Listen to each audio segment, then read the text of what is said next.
ಆರೋಗ್ಯವನ್ನು ಕೊಟ್ಟು ಇನ್ನ ದೇವರೇ ನಾವುಗಳು ಜೀವಂತವಾಗಿ ಇರುವ ಹಾಗೆ ನೀವು ಕಾಪಾಡುತ್ತಾ ಬಂದಿರುವುದಕ್ಕಾಗಿ ನಿಮಗೆ ಕೃತಜ್ಞತೆಗಳು ತಂದೆ. ದೇವರೇ, ಈ ಸಮಯದಲ್ಲಿ ನಮ್ಮೆಲ್ಲರನ್ನ ಸ್ವಾಮಿ ಈ ರೀತಿಯಲ್ಲಿ ನೀವು ಸೇರಿಸಿ ದೇವರೇ ಅಪ್ಪ, ನಿಮ್ಮ ಸತ್ಯ ವೇದದಲ್ಲಿ ಇರುತ್ತಾ ಅನೇಕ ವಿಚಾರಗಳನ್ನು ನಾವು ತಿಳ್ಕೊಳ್ಳುವ ಹಾಗೆ ನೀವು ಮಾಡಿದ ಉಪಕಾರಕ್ಕಾಗಿ ನಿಮಗೆ ಕೃತಜ್ಞತೆಗಳು ತಂದೆ. ದೇವರೇ, ಈ ಸಮಯದಲ್ಲಿ ನಮಗೆ ತಿಳಿಸಲಿಕ್ಕಿರುವಂತಹ ಸಹೋದರರನ್ನು ಕೂಡ ನಿಮ್ಮ ಕರಗಳಲ್ಲಿ ಅರ್ಪಿಸಿ ತಂದೆ, ನಿಮ್ಮ ಕೃಪೆಯ ನಿಮಿತ್ತ ದೇವರೇ ಪರಿಶುದ್ಧಾತ್ಮನ ಶಕ್ತಿ ಅವರಿಗೆ ದಯಪಾಲಿಸಿ ತಂದೆ, ಒಳ್ಳೆ ರೀತಿಯಲ್ಲಿ ನಮಗೆ ಬೋಧಿಸುವ ಹಾಗೆ ಸಹಾಯ ಮಾಡ್ರಿ. ಅವರನ್ನು ಇನ್ನು ಹೆಚ್ಚಾದ ರೀತಿಯಲ್ಲಿ ಆತ್ಮಿಕವಾಗಿ ಉಪಯೋಗ ಮಾಡ್ಕೋಬೇಕೆಂಬುದಾಗಿ ಪ್ರಾರ್ಥಿಸುತ್ತಾ, ಈ ಸಮಯದಲ್ಲಿ ತಂದೆ ಸೇರಿ ಬಂದಿರುವಂತಹ ಪ್ರತಿಯೊಬ್ಬೊಬ್ಬರನ್ನ ನಿಮ್ಮ ಕರಗಳಲ್ಲಿ ಅರ್ಪಿಸಿಕೊಟ್ಟು ಈ ಒಂದು ಕೂಟ ಆದಿಯಿಂದ ಅಂತ್ಯದವರೆಗೂ ನೀವೇ ನಮ್ಮ ಜೊತೆಗಾರನಾಗಿದ್ದು ನಡೆಸಬೇಕೆಂಬುದಾಗಿ ಆನ್ಲೈನ್ನಲ್ಲಿ ಸೇರಿ ಬಂದಿರುವ ಎಲ್ಲರೂ ನಿಮ್ಮ ಕರಗಳಿಗೆ ಅರ್ಪಿಸಿಕೊಟ್ಟು, ಹೇಳಿಕೊಡುವಂತ ಸಹೋದರನ್ನ ತಂದೆ ನಿಮ್ಮ ಕರಗಳಿಗೆ ಅರ್ಪಿಸಿಕೊಟ್ಟು ಈ ಪ್ರಾರ್ಥನೆಯನ್ನ ನಮ್ಮ ಒಡೆಯನೂ ರಕ್ಷಕನೂ ಆದಂತ ಯೇಸು ಕ್ರಿಸ್ತರ ಹೆಸರಿನಲ್ಲಿ ಬೇಡಿಕೊಳ್ಳುತ್ತೇನೆ ತಂದೆ, amen. Thank you brother. Thank you. Amen. ಕ್ರಿಸ್ತನಲ್ಲಿ ಪ್ರೀತಿಯ ಸಹೋದರ ಸಹೋದರಿಯರೇ, ನಿಮ್ಮೆಲ್ಲರಿಗೂ ತಂದೆಯಾದ ದೇವರಿಂದಲೂ ಕರ್ತನಾದ ಯೇಸು ಕ್ರಿಸ್ತನ ಮೂಲಕ ಕೃಪೆ ಶಾಂತಿ ಉಂಟಾಗಲಿ. ಪೆನ್ಸಿಲ್ ಪ್ರೀತಿಯ ಸಹೋದರ ಸಹೋದರಿಯರೇ, ಈ ಒಂದು ಸಮಯದಲ್ಲಿ ನಾವು ನೋಡ್ತಿರುವಂತ ಒಂದು ಸತ್ಯದ ಒಂದು ಭಾಗ, ನಮ್ಮ ಪಾಠದ ಭಾಗ ನಿನ್ನ ರಾಜ್ಯ ಬರಲಿ ಅನ್ನುವಂತ ಒಂದು ಸಂಪುಟದಿಂದ ಎಷ್ಟನೇ ಅಧ್ಯಾಯವನ್ನು ನೋಡ್ತಾ ಇದ್ವಿ?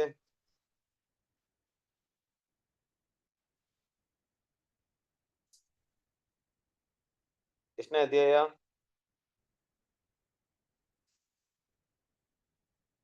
ಎಷ್ಟನೇ ಪೇಜ್ ನೋಡ್ತಾ ಇದ್ವಿ?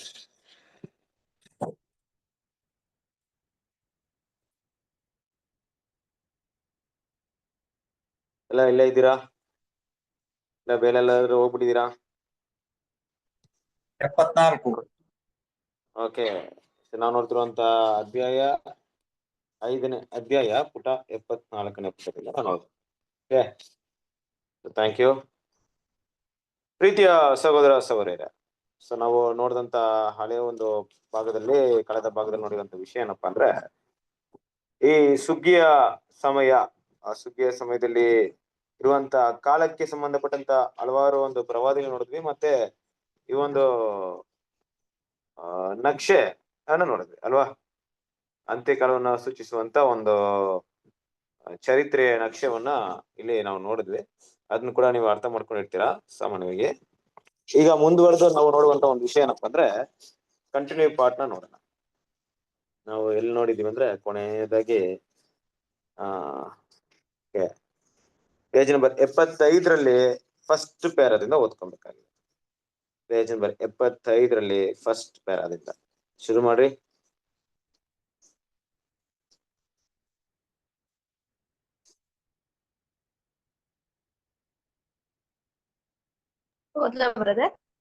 ಓದಿ ಓದಿ ಓದಿ. ಸುಮಾರು 2000 ವರ್ಷಗಳವರೆಗೆ ಕಷ್ಟ, ಸಂಕಟಗಳು, ಉಪದ್ರವಗಳನ್ನು ಅನುಭವಿಸಿ ಸ್ವಯಂ ತ್ಯಾಗ ಮಾಡಿದ ಪ್ರತಿಷ್ಠೆ ಹೊಂದಿದವರು ಪ್ರಭುವಿನ ಆಗಮನಕ್ಕಾಗಿ ತವಕದಿಂದ ಕಾಯುತ್ತಿದ್ದರು. ಪ್ರಾಮಾಣಿಕರಾದ ಪೌಲರು, ಪೀಟರುಗಳು, ಪ್ರೀತಿಸುವ ಯೋಹಾನರುಗಳು, ನಿಷ್ಠಾವಂತರಾದ ಸ್ತೆಫನರು, ಮೃದು ವಾಯ್ಸ್ ಕೇಳಿಸ್ತಾ ಇಲ್ಲ ಬ್ರದರ್. ಇಲ್ಲಿ ನೆಟ್ವರ್ಕ್ ಪ್ರಾಬ್ಲಮ್ ಇದೆ, ಬೇರೆಯವ್ರಿಗೆ ಹೇಳಿದ್ದು. ವಾಯ್ಸ್ ಕೇಳಿಸ್ತಾ ಇಲ್ಲ. ಹಾ ಬ್ರದರ್, ಬೇರೆಯವ್ರಿಗೆ ಹೇಳಿ ಬ್ರದರ್, ನೆಟ್ವರ್ಕ್ ಪ್ರಾಬ್ಲಮ್. ಒಂದ್ ನಿಮಿಷ.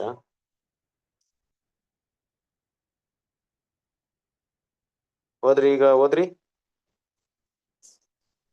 ಕೇಳಿಸಿದೆ ಬ್ರದರ್? ಹಾ, ಕೇಳಿಸ್ತಾ. ಓದಿ. 2000 ಕಷ್ಟ, ಸಂಕಟಗಳು, ಉಪದ್ರವಗಳನ್ನ ಅನುಭವಿಸಿ ಸ್ವಯಂ ನಿಮ್ಮದ್ರಲ್ಲಿ ನೆಟ್ವರ್ಕ್ ಇಶ್ಯೂ ಇದೆ ಅನ್ಸುತ್ತೆ. ವಾಯ್ಸ್ ಕ್ಲಿಯರಿಟಿ ಇಲ್ಲ.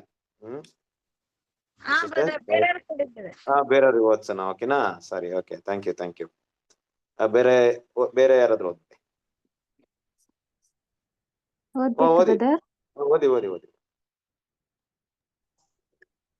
ಸುಮಾರು 2000 ವರ್ಷಗಳವರೆಗೆ ಕಷ್ಟ ಸಂಕಟಗಳು ಉಪದ್ರವಗಳನ್ನು ಅನುಭವಿಸಿ ಸ್ವಯಂ ತ್ಯಾಗ ಮಾಡಿದ ಪ್ರತಿಷ್ಠೆ ಹೊಂದಿದವರು ಪ್ರಭುವಿನ ಆಗಮನಕ್ಕಾಗಿ ತವಕದಿಂದ ಕಾಯುತ್ತಿದ್ದರು.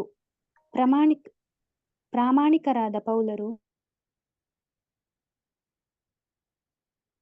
ಉತ್ಸಾಹಿತರಾದ ಪೀಟರ್ಗಳು, ಪ್ರೀತಿಸುವ ಮೃದುತ್ವವುಳ್ಳ ಮೇರಿಯರುಗಳು ಮತ್ತು ಕೋಮಲ ಹಾಗೂ ಉದಾರಿಗಳಾದ ಮಾರ್ತರುಗಳು ಚಿತ್ರಹಿಂಸೆ ಮುಂತಾದ ಮರಣಕರ ಗಂಡಾಂತರದ ಸಮಯದಲ್ಲಿಯೂ ಧೈರ್ಯಶಾಲಿಗಳಾಗಿ ಸತ್ಯದ ಅರಿಕೆ ಮಾಡುವವರ ಉದ್ದದ ಸಾಲುಗಳು, ಸಂಕಷ್ಟಗಳಿಗೆ ಸಿಲುಕಿದ್ದ ಹತಸಾಕ್ಷಿಗಳು ಮತ್ತು ಇಸ್ರಾಯೇಲಿನಲ್ಲಿ ಉಗ್ರತೆ ಕಡಿಮೆ ಇದ್ದ ಸಮಯದಲ್ಲಿ ದೇವರೊಡನೆ ನಮ್ರವಾಗಿ ನಡೆದುಕೊಂಡ ಕೆಲವು ನಿಷ್ಠಾವಂತ ತಂದೆಯರು, ತಾಯಿಗಳು, ಸಹೋದರ ಸಹೋದರಿಯರು ಕ್ರಿಸ್ತನನ್ನು ಅರಿಕೆ ಮಾಡುವುದಕ್ಕೆ ಆತನ ನಿಂದನೆಯನ್ನು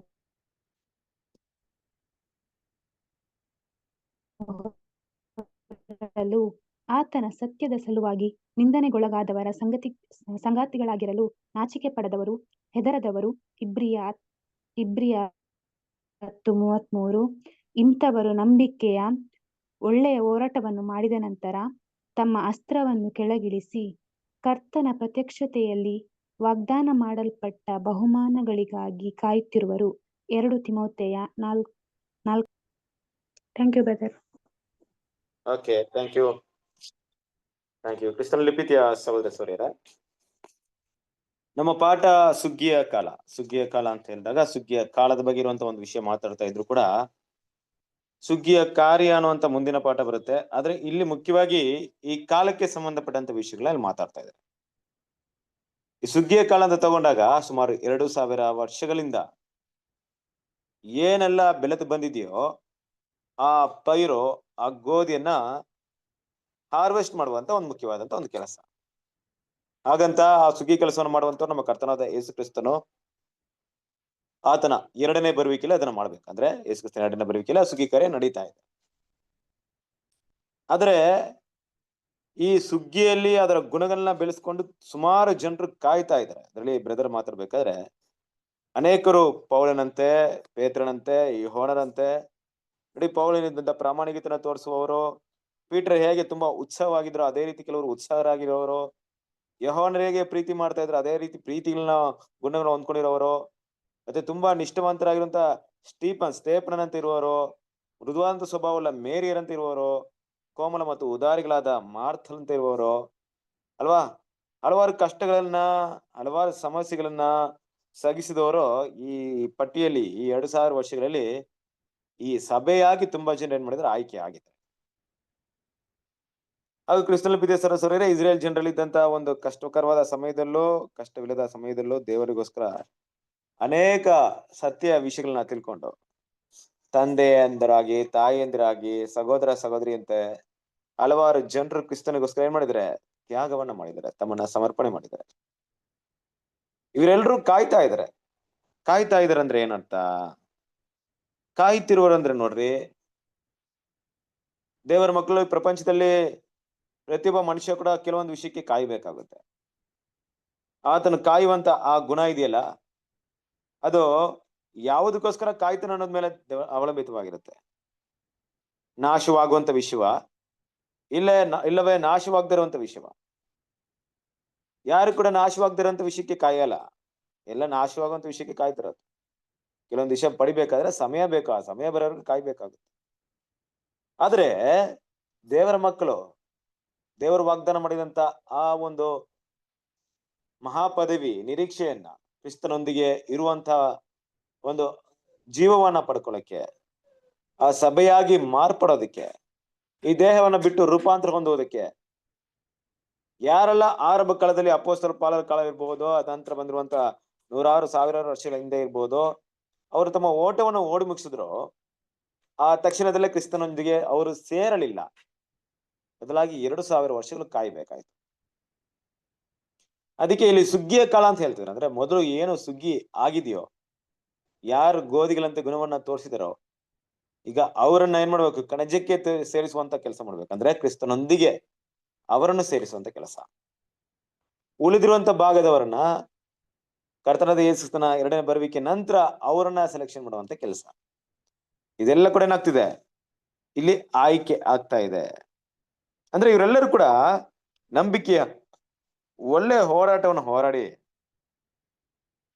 ದೇವರ ಕರ್ತನ ಪ್ರತ್ಯಕ್ಷತೆಗೋಸ್ಕರ ಏನ್ ಮಾಡಿದ್ದಾರೆ, ಬಹುಮಾನಕ್ಕೋಸ್ಕರ ಕಾಯ್ತಾ ಇದ್ದಾರೆ. ನೋಡ್ರಿ, ಇವರಲ್ಲಿ ಎಷ್ಟೋ ಜನರು ಎಂತಹ ನಿಂದನೆಗಳನ್ನ ಸಹಿಸಿರ್ಬೋದು, ಎಂತಹ ಅವಮಾನಗಳನ್ನ ಸಹಿಸಿರ್ಬೋದು.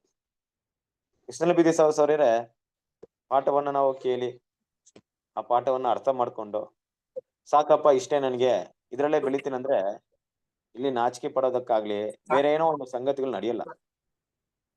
ಆದ್ರೆ ಸುವಾರ್ತೆನ ಸಾರ್ ನೋಡ್ರಿ, ಸುವಾರ್ತೆನ ಬೇರೆಯವ್ರಿಗೆ ಹೇಳಿ ನೋಡ್ರಿ. ಕೆಲವೊಂದು ಟೈಮಲ್ಲಿ ನಮ್ಮನ್ನ ಹೀಯಾಳಿಸಿದಾಗ, ನಮ್ಮನ್ನ ಅಪಹಾಸ್ಯ ಮಾಡಿದಾಗ, ನಮ್ಮನ್ನ ಪರಿಹಾಸ್ಯ ಮಾಡಿದಾಗ, ನಮ್ಮ ಮಾತಿಗೆ ಕಿವಿಗೊಡದೆ ಹೋದಾಗ, ನಮ್ಮನ್ನ ಅಸಡ್ಡೆ ಮಾಡಿದಾಗ ನಮಗೆ ತುಂಬಾ ಕಷ್ಟವಾಗುತ್ತೆ ಮನಸ್ಸಿಗೆ. ಏನಪ್ಪಾ ಈ ರೀತಿ ಎಲ್ಲ ನಡ್ಕೊಳ್ತಾರೆ, ನಮ್ ಬೆಲೆ ಇಲ್ದೆ ಆಗ್ತಾರೆ, ನಮ್ಮ ತುಂಬಾ ಕೀಳಾಗಿ ನೋಡ್ತಾರೆ. ಯಾಕಂದ್ರೆ ಇವತ್ತು ಸುವಾರ್ತೆಗೆ ಅದೇ ಬೆಲೆ. ಇವತ್ತು ಸುವಾರ್ತೆಗೆ ಯಾರು ಏನ್ ಮಾಡಲ್ಲ, ಅಷ್ಟು ದೊಡ್ಡ ಬೆಲೆ ಕೊಡ್ತಾ ಇಲ್ಲ. ಯಾಕೆ ಬೆಲೆ ಕೊಡ್ತಾ ಇಲ್ಲ? ಎಲ್ರು ಕೂಡ ಈ ಲೋಕದ ಸ್ವಾರ್ಥ ಮನೋಭಾವನೆ ಇರೋದ್ರಿಂದ ಏನಾದ್ರೂ ಆದಾಯ ಸಿಗುತ್ತಾ, ಏನಾದ್ರೂ ಆಶೀರ್ವಾದ ಸಿಗುತ್ತಾ, ಏನಾದ್ರೂ ಒಳ್ಳೇದ್ ನಡೀತಾ ಅಂದ್ಬಿಟ್ಟು ಜೀವನ ಸಾಗಿಸ್ತಾ ಇರ್ತಾರೆ. ಅವರ ಕೆಲಸ ಕಾರ್ಯ ಇರ್ಬೋದು, ಬೇರೆ ಏನೇ ಇರ್ಬೋದು, ಮನುಷ್ಯನ ಸ್ವಾರ್ಥ ಯೋಚನೆ ಹೀಗೆ. ಈ ಸುವಾರ್ತೆ ಈಗಿನ ಕಾಲದಲ್ಲಿ ಯಾವುದೇ ಸಂತೋಷವನ್ನು ಮನುಷ್ಯನಿಗೆ ಕೊಡಲ್ಲ. ಹಾಗಾಗಿ ಬರುವಂತ ಲೋಕದ ಮೇಲೆ ನಂಬಿಕೆ ಇಟ್ಟವ್ರು ಮಾತ್ರ ಈ ಸುವಾರ್ತೆನ ಆಯ್ಕೆ ಮಾಡ್ತಾರೆ ಹೊರತು, ಅದ್ರ ಪ್ರಕಾರ ನಡೆಯಕ್ಕೆ ತಮ್ಮನ್ನ ಒಪ್ಪಿಸ್ಕೊಡ್ತಾರೆ ಹೊರತು ಎಲ್ರೂ ಆಗಲ್ಲ. ಕೆಲವೊಂದು ಟೈಮಲ್ಲಿ ನಾವು ಮಾತಾಡಿದಾಗ ಪರ್ಯಾಸವಾಗಿರುತ್ತೆ, ಆಸ್ತಿಗೊಳಗಾಗಿರ್ತೀವಿ.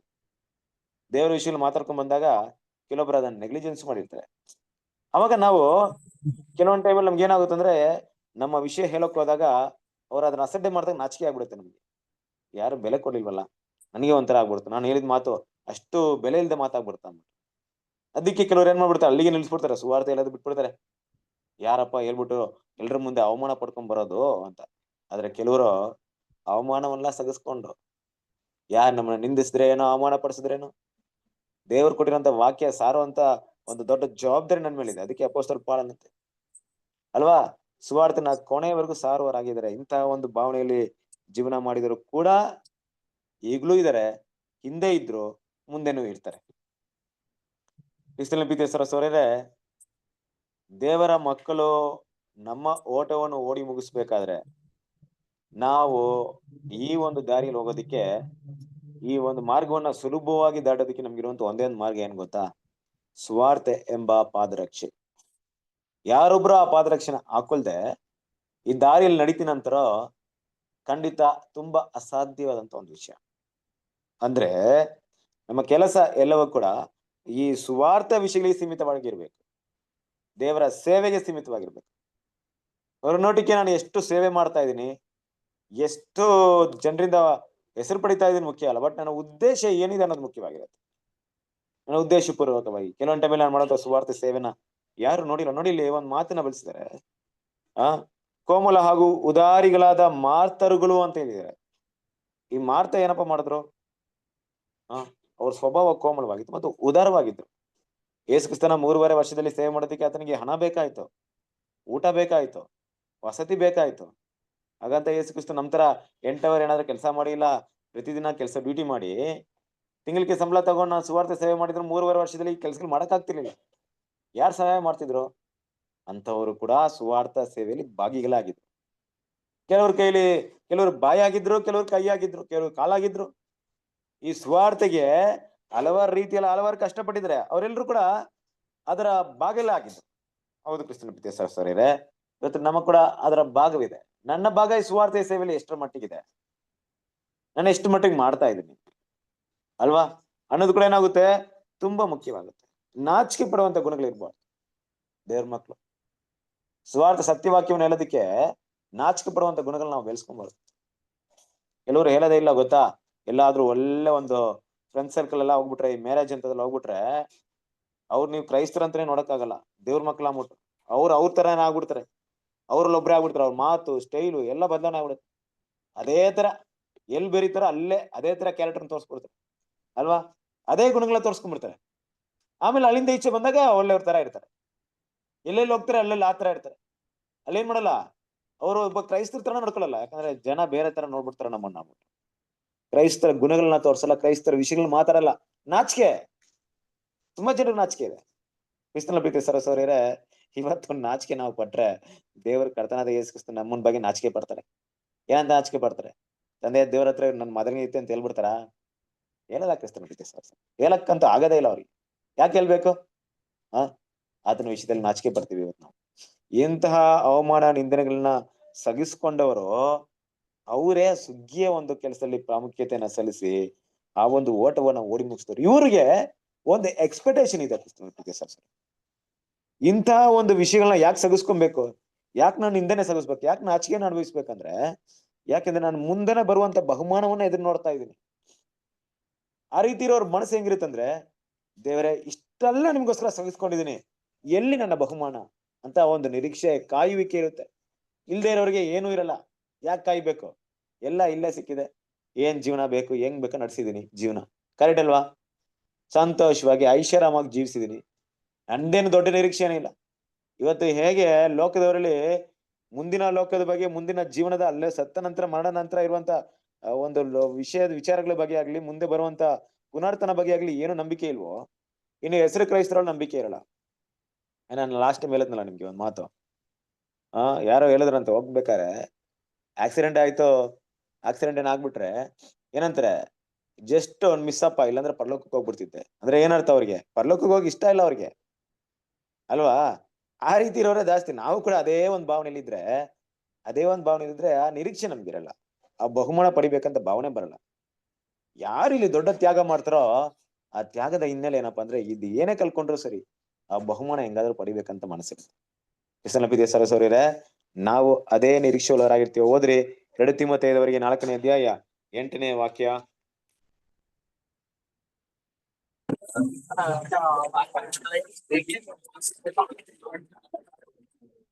ಬ್ರದರ್ 2 ತಿಮೋತಿ 4ನೇ ಅಧ್ಯಾಯ 8ನೇ ವಾಕ್ಯ.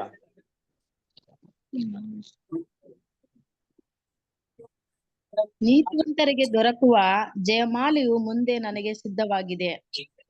ಅದನ್ನು ನೀತಿ ಉಳ್ಳ ನ್ಯಾಯಾಧಿಪತಿಯಾಗಿರುವ ಕರ್ತನು ಆ ದಿನದಲ್ಲಿ ನನಗೆ ಕೊಡುವನು. ನನಗೆ ಮಾತ್ರವಲ್ಲದೆ ತನ್ನ ಪ್ರತ್ಯಕ್ಷತೆಯನ್ನು ಪ್ರೀತಿಸುವ ಎಲ್ಲರಿಗೂ ಕೊಡುವನು. ಹೌದು, ಪ್ರತ್ಯಕ್ಷತೆಯನ್ನು ಪ್ರೀತಿಸುವ. ಒಂದು ವಿಷಯ ಹೇಳ್ತೀನಿ ಕೇಳಿ.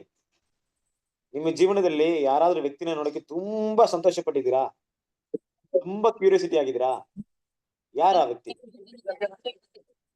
ಒಂದು ನಿಮ್ಮ ಕಲ್ಪನೆ ಮಾಡ್ಕೊಳ್ಳಿ, ಎಲ್ಲ ಮೀಟ್ ಮಾಡ್ಕೊಳ್ಳಿ ಬ್ರದರ್ಸ್ ಸಿಸ್ಟರ್. ದಯವಿಟ್ಟು ಯಾರು ವರ ಅಂತ ಯಾರಿದ್ದಾರೆ ಮೀಟ್ ಮಾಡ್ಕೊಳ್ಳಿ. ಓಕೆ, ಸರಿ. ಸೊ ನಿಮ್ಮ ಒಂದು ಜೀವನದಲ್ಲಿ ಯಾರಾದ್ರೂ ನೋಡಕ್ಕೆ ತುಂಬಾ ಸಂತೋಷ ಪಟ್ಟಿದ್ದೀರಾ? ತುಂಬಾ ನಿಮ್ಮ ಜೀವನದಲ್ಲಿ ಅವ್ರನ್ನ ನೋಡ್ಬೇಕಂತ ತುಂಬಾ ಸಂತೋಷ. ಎಂತವ್ರು ಅವರು? ಅದೇ ನಮ್ಮ ಗುಣವನ್ನ ನಿರ್ಧಾರ ಮಾಡುತ್ತೆ. ಒಳ್ಳೆ ಲೋಕದ ಸ್ನೇಹಿತ ನೋಡಕ್ಕೆ ತುಂಬಾ ಸಂತೋಷ ಪಟ್ಟಿದೆ ಅಂದ್ರೆ ನನ್ನ ಮೈಂಡ್ ಸೆಟ್ ಹಂಗೆ ಇದೆ. ಇಲ್ಲ ದೇವ್ರ ಮಕ್ಕಳಲ್ಲಿ ಯಾರಾದ್ರೂ ಒಬ್ಬರನ್ನ ನೋಡಕ್ಕೆ ತುಂಬಾ ಸಂತೋಷ ಪಟ್ಟಿದ್ದೇನೆ ಅಂದ್ರೆ ನನ್ನ ಆಕಾಂಕ್ಷೆ ಅದೇ ಇದೆ. ಯಾರು ನೋಡಕ್ಕೆ ತುಂಬಾ ಸಂತೋಷ ಪಟ್ಟಿರ್ತೀನಿ ಅದ್ರ ಮೇಲೆ ನನ್ನ ಗುಣಗಳಿರುತ್ತೆ ಅಲ್ವಾ? ಯೇಸು ಕ್ರಿಸ್ತನ ನೋಡಕ್ಕೆ 2ನೇ ಬರುವಿಕೆಯಲ್ಲಿ ಸಭೆ 2000 ವರ್ಷದಿಂದ ಕಾಯ್ತಾ ಇತ್ತು ಅಲ್ವಾ? ಅದಕ್ಕಿಂತ ದೊಡ್ಡ ನಿರೀಕ್ಷೆ ಅವ್ರಿಗಿಲ್ಲ. ನಮಗೂ ಅದೇ ರೀತಿ ನಿರೀಕ್ಷೆ ಇದೆಯಾ? ಯಾವಾಗಪ್ಪ ಅವ್ರನ್ನ ಮೀಟ್ ಮಾಡ್ತೀನಿ ಅಂತಿದ್ಯಾ? ಇಲ್ಲ ಕೆಲವೊಂದು ಟೈಮಲ್ಲಿ ಕೆಲವರಿಗೆ ಈ ಭೂಮಿಯಲ್ಲಿ ನಿಜವಾಗ್ಲೂ ದೇವ್ರಿಗೋಸ್ಕರ ತ್ಯಾಗ ಮಾಡಿದಂತ ದೇವ್ರ ಮಕ್ಳು ನೋಡಕ್ಕೆ ತುಂಬಾ ಸಂತೋಷವಾಗಿರುತ್ತೆ. ಅವ್ರ ಹತ್ರ ಮಾತಾಡಕ್ಕೆ ಉದ್ದೇಶ ಇಷ್ಟೇ, ಅವ್ರಿಗೆ ಅವ್ರು ದೇವ್ರ ಮಕ್ಳು, ದೇವ್ರ ಸತ್ಯಕ್ಕೋಸ್ಕರ ತ್ಯಾಗ ಮಾಡಿದ್ರು ಅಂತವ್ರನ್ನ ನೋಡ್ಬೇಕಂತ ಆಸೆ ಪಡ್ತಾರೆ ಅಲ್ವ? ಅವ್ರ ಹತ್ರ ಮಾತಾಡ್ಬೇಕಂತ ಆಸೆ ಪಡ್ತಾರೆ. ಇವತ್ತು ನಾವು ಎಂತ ವಿಷಯಗಳನ್ನ ನೋಡಕ್ಕೆ ತುಂಬಾ ಆಸಕ್ತಿ ತೋರಿಸ್ತಾ ಇದೀವಿ.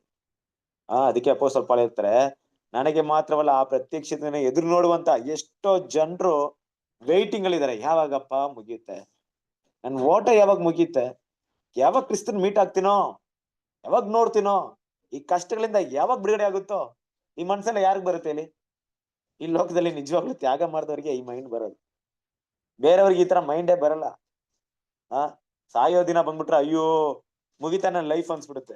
ನಿಜವಾದ ದೇವ್ರ ಮಕ್ಳಿಗೆ ಯಾವಾಗ ಸಾಯ್ತೀನೋ ಅನ್ಸ್ಬಿಡುತ್ತೆ, ಯಾವಾಗ ಮುಗಿಯುತ್ತೋ ನನ್ನ ಓಟ ಅನ್ಸ್ಬಿಡುತ್ತೆ. ದೇವರಿಗೋಸ್ಕರ ಗುಣಗಳನ್ನ ಬೆಳೆಸ್ಕೊಂಡಿರೋರು ಯಾವಾಗ್ಲೂ ಈ ರೀತಿ ನಿರೀಕ್ಷೆಯಲ್ಲಿ ನಾವು ಇರಬೇಕು. ಕ್ರಿಸ್ತನ ಪ್ರೀತಿಯ ಸಹೋದರರೇ, ಈ ನಿರೀಕ್ಷೆ ಸೈನ್, ಗುರುತು.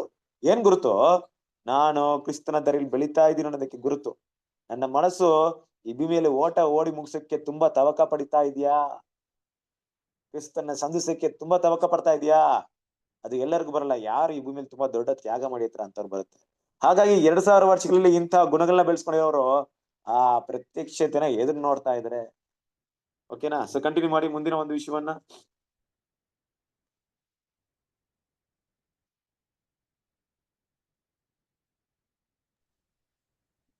ಈಗ ಆತನು ಬಂದಿದ್ದಾನೆ, ಕರ್ತನು ನಿಜವಾಗಿಯೂ ಪ್ರಸ್ತುತಿಗೊಂಡಿದ್ದಾನೆ. ಆತನ ರಾಜ್ಯವನ್ನು ಸ್ಥಾಪಿಸುವ ಮತ್ತು ಆತನ ಪ್ರಾಮಾಣಿಕ ಮೊದಲಗಿತ್ತಿಯು ಉನ್ನತಿ ಹೊಂದುವ ಮಹಿಮೆಗೊಳ್ಳುವ ಕಾಲವು ಸಮೀಪವಾಗಿದೆ. ಆತನ ಆಗಮನಕ್ಕಾಗಿ ಕಾಯುವ ದಿನಗಳು ಈಗ ಮುಗಿದು ಹೋಗಿದೆ. ಆತನನ್ನು ಕಾಯುವವರ ದೈವಿ ಕೃಪೆಯು ಬಹಳ ಹಿಂದೆ ಹೇಳಲ್ಪಟ್ಟಿದ್ದು ಈಗ ನಮ್ಮದಾಗಿದೆ. ವಿಶ್ವಾಸದ ಕಣ್ಣಿಗೆ ಆತನು ಈಗ ಪ್ರವಾದನೆಯ ಬೆಳಕಿನಲ್ಲಿ ಪ್ರಕಟಗೊಂಡಿದ್ದಾನೆ. 2 ಪೇತ್ರ 1:19. ಇದಕ್ಕೆ ಮೊದಲು ಸುಗ್ಗಿಯು ಸಂಪೂರ್ಣವಾಗಿ ಮುಗಿದು ಹೋಗಿದೆ. ನಂಬಿಕೆ ಮತ್ತು ನಂಬಿಕೆಯ ಪ್ರಸ್ತುತ ಸಂತೋಷದ ಸ್ಥಳವನ್ನು ನಮ್ಮ ನಿರೀಕ್ಷೆಯು ಪೂರ್ಣ ಫಲವಾಗಿರುವ ಅತ್ಯಾನಂದಕರ ಸಂತೋಷಗಳು ಆಕ್ರಮಿಸಿಕೊಳ್ಳುತ್ತವೆ. ಆಗ ಅರ್ಹರಾಗಿ ಎಣಿಸಲ್ಪಟ್ಟ ಇವರುಗಳೆಲ್ಲರೂ ಆತನಂತೆ ಮಾಡಲ್ಪಡುವರು ಮತ್ತು ಆತನನ್ನು ಆತನಿರುವಂತೆಯೇ ನೋಡುವರು. ನೋಡಿದ್ರ ಕ್ರಿಸ್ತನ ಪ್ರೀತಿಯ ಸಹೋದರರೇ, ಈ ನಿರೀಕ್ಷೆ 2000 ವರ್ಷಗಳಿಂದ ಇದ್ರು. ನಾವೀಗ ಎಲ್ಲಿದ್ದೀವಿ ಅಂದ್ರೆ 2025 ಇದ್ದೀವಿ. ನಾವು ಹೇಳ್ತಾ ಇರೋದೇನಪ್ಪಾ, ನಮ್ಮ ನಂಬಿಕೆ ಏನಪ್ಪಾ ಅಂದ್ರೆ 1874 ಕರ್ತನಾದ ಯೇಸು ಕ್ರಿಸ್ತನ ಬರುವಿಕೆ ಮುಗೀತು. ನೋಡ್ರಿ, 1874 ಮುಂದೆ 2000 ವರ್ಷಗಳಿಂದ ಆ ದಿನಕ್ಕೋಸ್ಕರ ಕಾಯ್ತಾ ಇದ್ರು. ಈಗ ಅದನ್ನ ಕಳೆದು 150, 140 ವರ್ಷಗಳ ಮೇಲೆ ನಾವು ಬಂದಿದ್ದೀವಿ. ನಾವು ಯಾವ ದಿನವನ್ನ ಕಾಯ್ಬೇಕು ಅಲ್ವಾ? ಅವ್ರು ಕಾಯ್ತಾ ಇದ್ದಂತ ದಿನ ಆ ದಿನ ಬಂದೇ ಬಿಡ್ತು. ಕರ್ತನಾದ ಯೇಸು ಪ್ರತ್ಯಕ್ಷನಾಗ್ಬಿಟ್ರು ಅಲ್ವಾ? ಮೊದಲಿಗೆ ಮಹಿಮೆ ಪಡಿಸುವಂತ ಸಮಯನ ಬಂದ್ಬಿಡ್ತು. ಆ ದಿನಕ್ಕೋಸ್ಕರ ಕಾಯ್ತಿರುವಂತ ಸಮಯ ಮುಕ್ತಾಯವಾಯ್ತು. ಎಲ್ಲರ ಕಣ್ಣಿಗೆ ಏನಾಯ್ತು? ನಿಜವಾಗ್ಲೂ ದೇವರನ್ನ ಸತ್ಯವನ್ನ ತಿಳ್ಕೊಂಡಿರುವಂತ ಮನಕಣ್ಗಳು, ಆತನ ಮನನೇತ್ರಗಳು ತೆರೆಯಲ್ಪಡ್ತು. ಸತ್ಯ ಏನಂತ ತಿಳಿತು ಅಲ್ವಾ? ಸುಗ್ಗಿಯ ಸಮಯ ಸಂಪೂರ್ಣವಾಗಿ ಮುಗಿದು ಹೋಗಿದೆ.